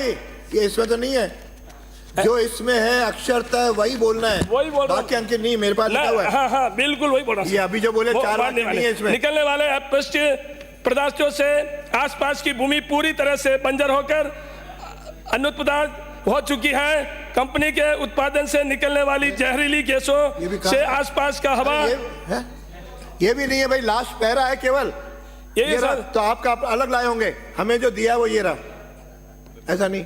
यही है, मैं वही बोल रहा हूँ, दूसरा एक शब्द भी नहीं बोल रहा हूँ। माननीय अध्यक्ष महोदय का ध्यान आकर्षित कर निवेदन है, वही पैरा है कि लास्ट। आप थोड़ा एक मिनट में कम हो जाएगा साहब। बीच का पानी भी जहरीला होता जा रहा है, जिसके उपयोग से यहाँ की जनता में सिरोसिस नामक गंभीर बीमारी फैल रही है, जिससे चर्म रोग तेजी से फैल रहा है, लोगों का शारीरिक स्वास्थ्य खराब हो रहा है एवं अनुवांशिक बीमारी के कारण यही नहीं है। ऐसा नहीं चलता। माननीय अध्यक्ष महोदय, 1 मिनट के अंदर ही पूरा कर लूंगा। श्री गणेश राज बंसल, मैं एक शब्द आकर के कॉपी ले जाऊं। जैसी भयंकर बीमारियों के साथ अंकित नहीं, पर जो आप 295 ये रहा। आ जाओ मैं बताता हूँ, मैं बताता हूँ। माननीय ऐसा थोड़ी है, माननीय लिख के घर से ले आओ। माननीय अध्यक्ष महोदय, आपने आज प्रक्रिया एवं कार्य संचालन नियमों के नियम 295 के तहत विशेष उल्लेख में बोलने का मौका दिया, उसके लिए आपका बहुत बहुत धन्यवाद। महोदय, हनुमानगढ़ विधानसभा क्षेत्र एक कृषि प्रधान क्षेत्र है, जहां कृषकों को सिंचाई हेतु आपूर्ति पर्याप्त है। हनुमानगढ़ विधानसभा क्षेत्र में जोधपुर डिस्कॉम द्वारा प्रदत्त कृषि कनेक्शन में भी आवश्यकता के अनुरूप कार्य नहीं हो रहा है। क्षेत्र में वर्ष 2023 तक के कृषि कनेक्शन आवेदन के डिमांड नोटिस जारी किए जाकर राशि भरवाई जा चुकी है, किंतु मौका पर वर्ष 2017-18 तक के आवेदनों के ही कनेक्शन किए जा रहे हैं। उल्लेखनीय है कि नहरों में पानी की आवक कम होने के कारण सिंचाई हेतु पर्याप्त मात्रा में जल उपलब्ध नहीं हो पा रहा है, जिस कारण कृषकों को भारी असुविधा एवं नुकसान कारित हो रहा है। इस प्रकार क्षेत्र की आवश्यकता अनुसार कृषि ट्यूबवेल कनेक्शन जारी नहीं किए जाने से जो पहले आ गया जारी नहीं किए जाने के कारण स्थिति गंभीर है और कृषक पीड़ित है। अतः माननीय अध्यक्ष महोदय, मैं आपके माध्यम से माननीय ऊर्जा मंत्री महोदय से निवेदन है कि हनुमानगढ़ विधानसभा क्षेत्र में वर्ष 2023 तक के कृषि कनेक्शन जारी किए जाने के संबंध में आवश्यक किए जाने के निर्देश फरमावें। धन्यवाद। जय हिंद, जय भारत। श्री सुरेश गुर्जर। धन्यवाद माननीय अध्यक्ष महोदय, आपने 295 के विशेष उल्लेख प्रस्ताव पर बोलने का मौका दिया। मेरी विधानसभा खानपुर बकानी में आधुनिक बस स्टैंड के निर्माण की आवश्यकता के संबंध में प्रक्रिया एवं कार्य संचालन संबंधी नियमों के नियम 295 के अंतर्गत विशेष उल्लेख प्रस्ताव के माध्यम से सरकार का ध्यान आकर्षित करना चाहता हूँ। झालावाड़ जिले में बकानी खानपुर दो बड़े कस्बे हैं। खानपुर कस्बा 12 झालावाड़ मेगा हाईवे पर स्थित है। यहाँ विधानसभा क्षेत्र का मुख्यालय है। यहाँ आपको उपखंड कार्यालय, उपाधीक्षक कार्यालय, कॉलेज संचालित हैं, जिसके कारण प्रतिदिन हजारों की संख्या में यात्री आवागमन करते हैं। साथ ही यहाँ पर प्रसिद्ध जैन तीर्थ चांदखेड़ी में पूरे देश से तीर्थ यात्री दर्शन के लिए आते हैं। इसी प्रकार बकानी में कृषि व्यापार का बड़ा केंद्र है। मध्य प्रदेश की सीमा से लगा यहाँ पर भी प्रतिदिन बड़ी संख्या में ग्रामीण आते हैं। यहाँ पर रोडवेज और निजी बसें बीच बाजार में खड़ी रहती है, जिसके कारण मुख्य मार्ग पर जाम की स्थिति बनी रहती है। खानपुर और बकानी में वर्तमान में कोई बस स्टैंड नहीं है। यात्रियों को भरी गर्मी में छाँव नहीं मिल पाती है। बरसात में बारिश से बचने के लिए आसपास की दुकानों में शरण लेनी पड़ती है। इतना ही नहीं, यात्रियों की सुविधाओं के अभाव में बस के इंतजार में खड़ा रहना पड़ता है। वहाँ पर आसपास सार्वजनिक जन सुविधाएँ भी नहीं होने के कारण महिलाओं को परेशानी का सामना करना पड़ता है। अतः अध्यक्ष महोदय, आपके माध्यम से मेरी सरकार से मांग है कि बकानी और खानपुर में आधुनिक बस स्टैंड का निर्माण कर यात्री प्रतीक्षालय खोले जाए। धन्यवाद। जय हिंद। श्री स्वामी बाल मुकुंदाचार्य। धन्यवाद अध्यक्ष महोदय। प्रक्रिया नियम 295 के तहत विशेष उल्लेख प्रस्ताव। विषय जयपुर में गणगौरी बाजार स्थित पंडित दीनदयाल उपाध्याय चिकित्सालय में व्याप्त अव्यवस्थाओं के संबंध में महोदय, उपरोक्त विषय अंतर्गत निवेदन है कि मेरे विधानसभा क्षेत्र हवामहल गणगौरी बाजार में पंडित दीनदयाल उपाध्याय चिकित्सालय है, जिसमें अव्यवस्थाओं के कारण मरीजों को भारी परेशानियों का सामना करना पड़ रहा है। 1500 से 2000 तक पेशेंट रोज आते और जाते हैं, लेकिन सुविधाओं के उपलब्ध नहीं है। वहाँ पर 3 लिफ्ट है, 2 लिफ्टें लगभग पुरानी हो गई, खराब भी रहती है, बंद पड़ी रहती है, जिसमें पेशेंटों को काफ़ी परेशानी हो रही है। प्रस्तुता महिलाओं को भी सीढ़ियों से या रैंप से ले जाना पड़ रहा है। अतः खराब लिफ्टों की जगह नई लिफ्टें लगवाने की मेरी मांग है, जिसमें हमारी माताओं बहनों को हम लोग सुविधा दे पाएँ। माननीय अध्यक्ष महोदय, गणगौरी हॉस्पिटल की बिल्डिंग और शौचालय जर्जर अवस्था में है, जिसका जीर्णोद्धार करवाने की आवश्यकता है, रंग रोगन करवाने की आवश्यकता है। भंडार में भी काफ़ी मात्रा में हॉस्पिटल में अनुपयोगी सामान पड़ा हुआ है, जिसको किसी काम में नहीं लिया जा रहा। गणगौरी हॉस्पिटल के कार्डियोलॉजी में, गैस्ट्रोलॉजी में, नेफ्रोलॉजी में, न्यूरोलॉजी में, मेडिसिन, सर्जरी, एनेस्थेसिया और आपातकालीन चिकित्सा के लिए डॉक्टर्स की आवश्यकता है। साथ साथ CT scan, MRI, 2D echo angiography की सुविधा, हृदय रोगों के लिए CCU कोरोनरी केयर यूनिट की स्थापना, एंडोस्कोपी, डायलिसिस की सुविधा प्रदान की जाए। इससे एसएमएस हॉस्पिटल पर बोझ भी कम हो जाएगा और जनता को लाभ भी मिलेगा। गणगौरी हॉस्पिटल के लिए एक योग्य मेडिकल सुपरिटेंडेंट की भी आवश्यकता है, जिससे हॉस्पिटल संबंधी कार्य संपादित सही तरीके से किया जा सके। अतः प्रक्रिया नियम 295 के अंतर्गत ये विशेष उल्लेख प्रस्ताव प्रस्तुत कर निवेदन है कि जयपुर शहर स्थित उच्च चिकित्सालय की दुरुस्ती सुधारने के निमित्त निवेदन। धन्यवाद। श्री कैलाश चंद वर्मा। राजस्थान विधानसभा के कार्य तथा प्रक्रिया संचालन संबंधी नियम 295 के तहत विशेष प्रस्ताव। बगरू विधानसभा क्षेत्र के शहरी वार्डों में सीवरेज लाइन के संबंध में माननीय अध्यक्ष जी, मैं राजस्थान विधानसभा के कार्य एवं प्रक्रिया संचालन संबंधी नियम 295 के अंतर्गत प्रस्ताव प्रस्तुत कर निवेदन करना चाहता हूं कि मेरे विधानसभा क्षेत्र बगरू में नगर निगम ग्रेटर के जगतपुरा जोन के वार्ड संख्या 104 से लेकर 124 तक वार्ड आते हैं।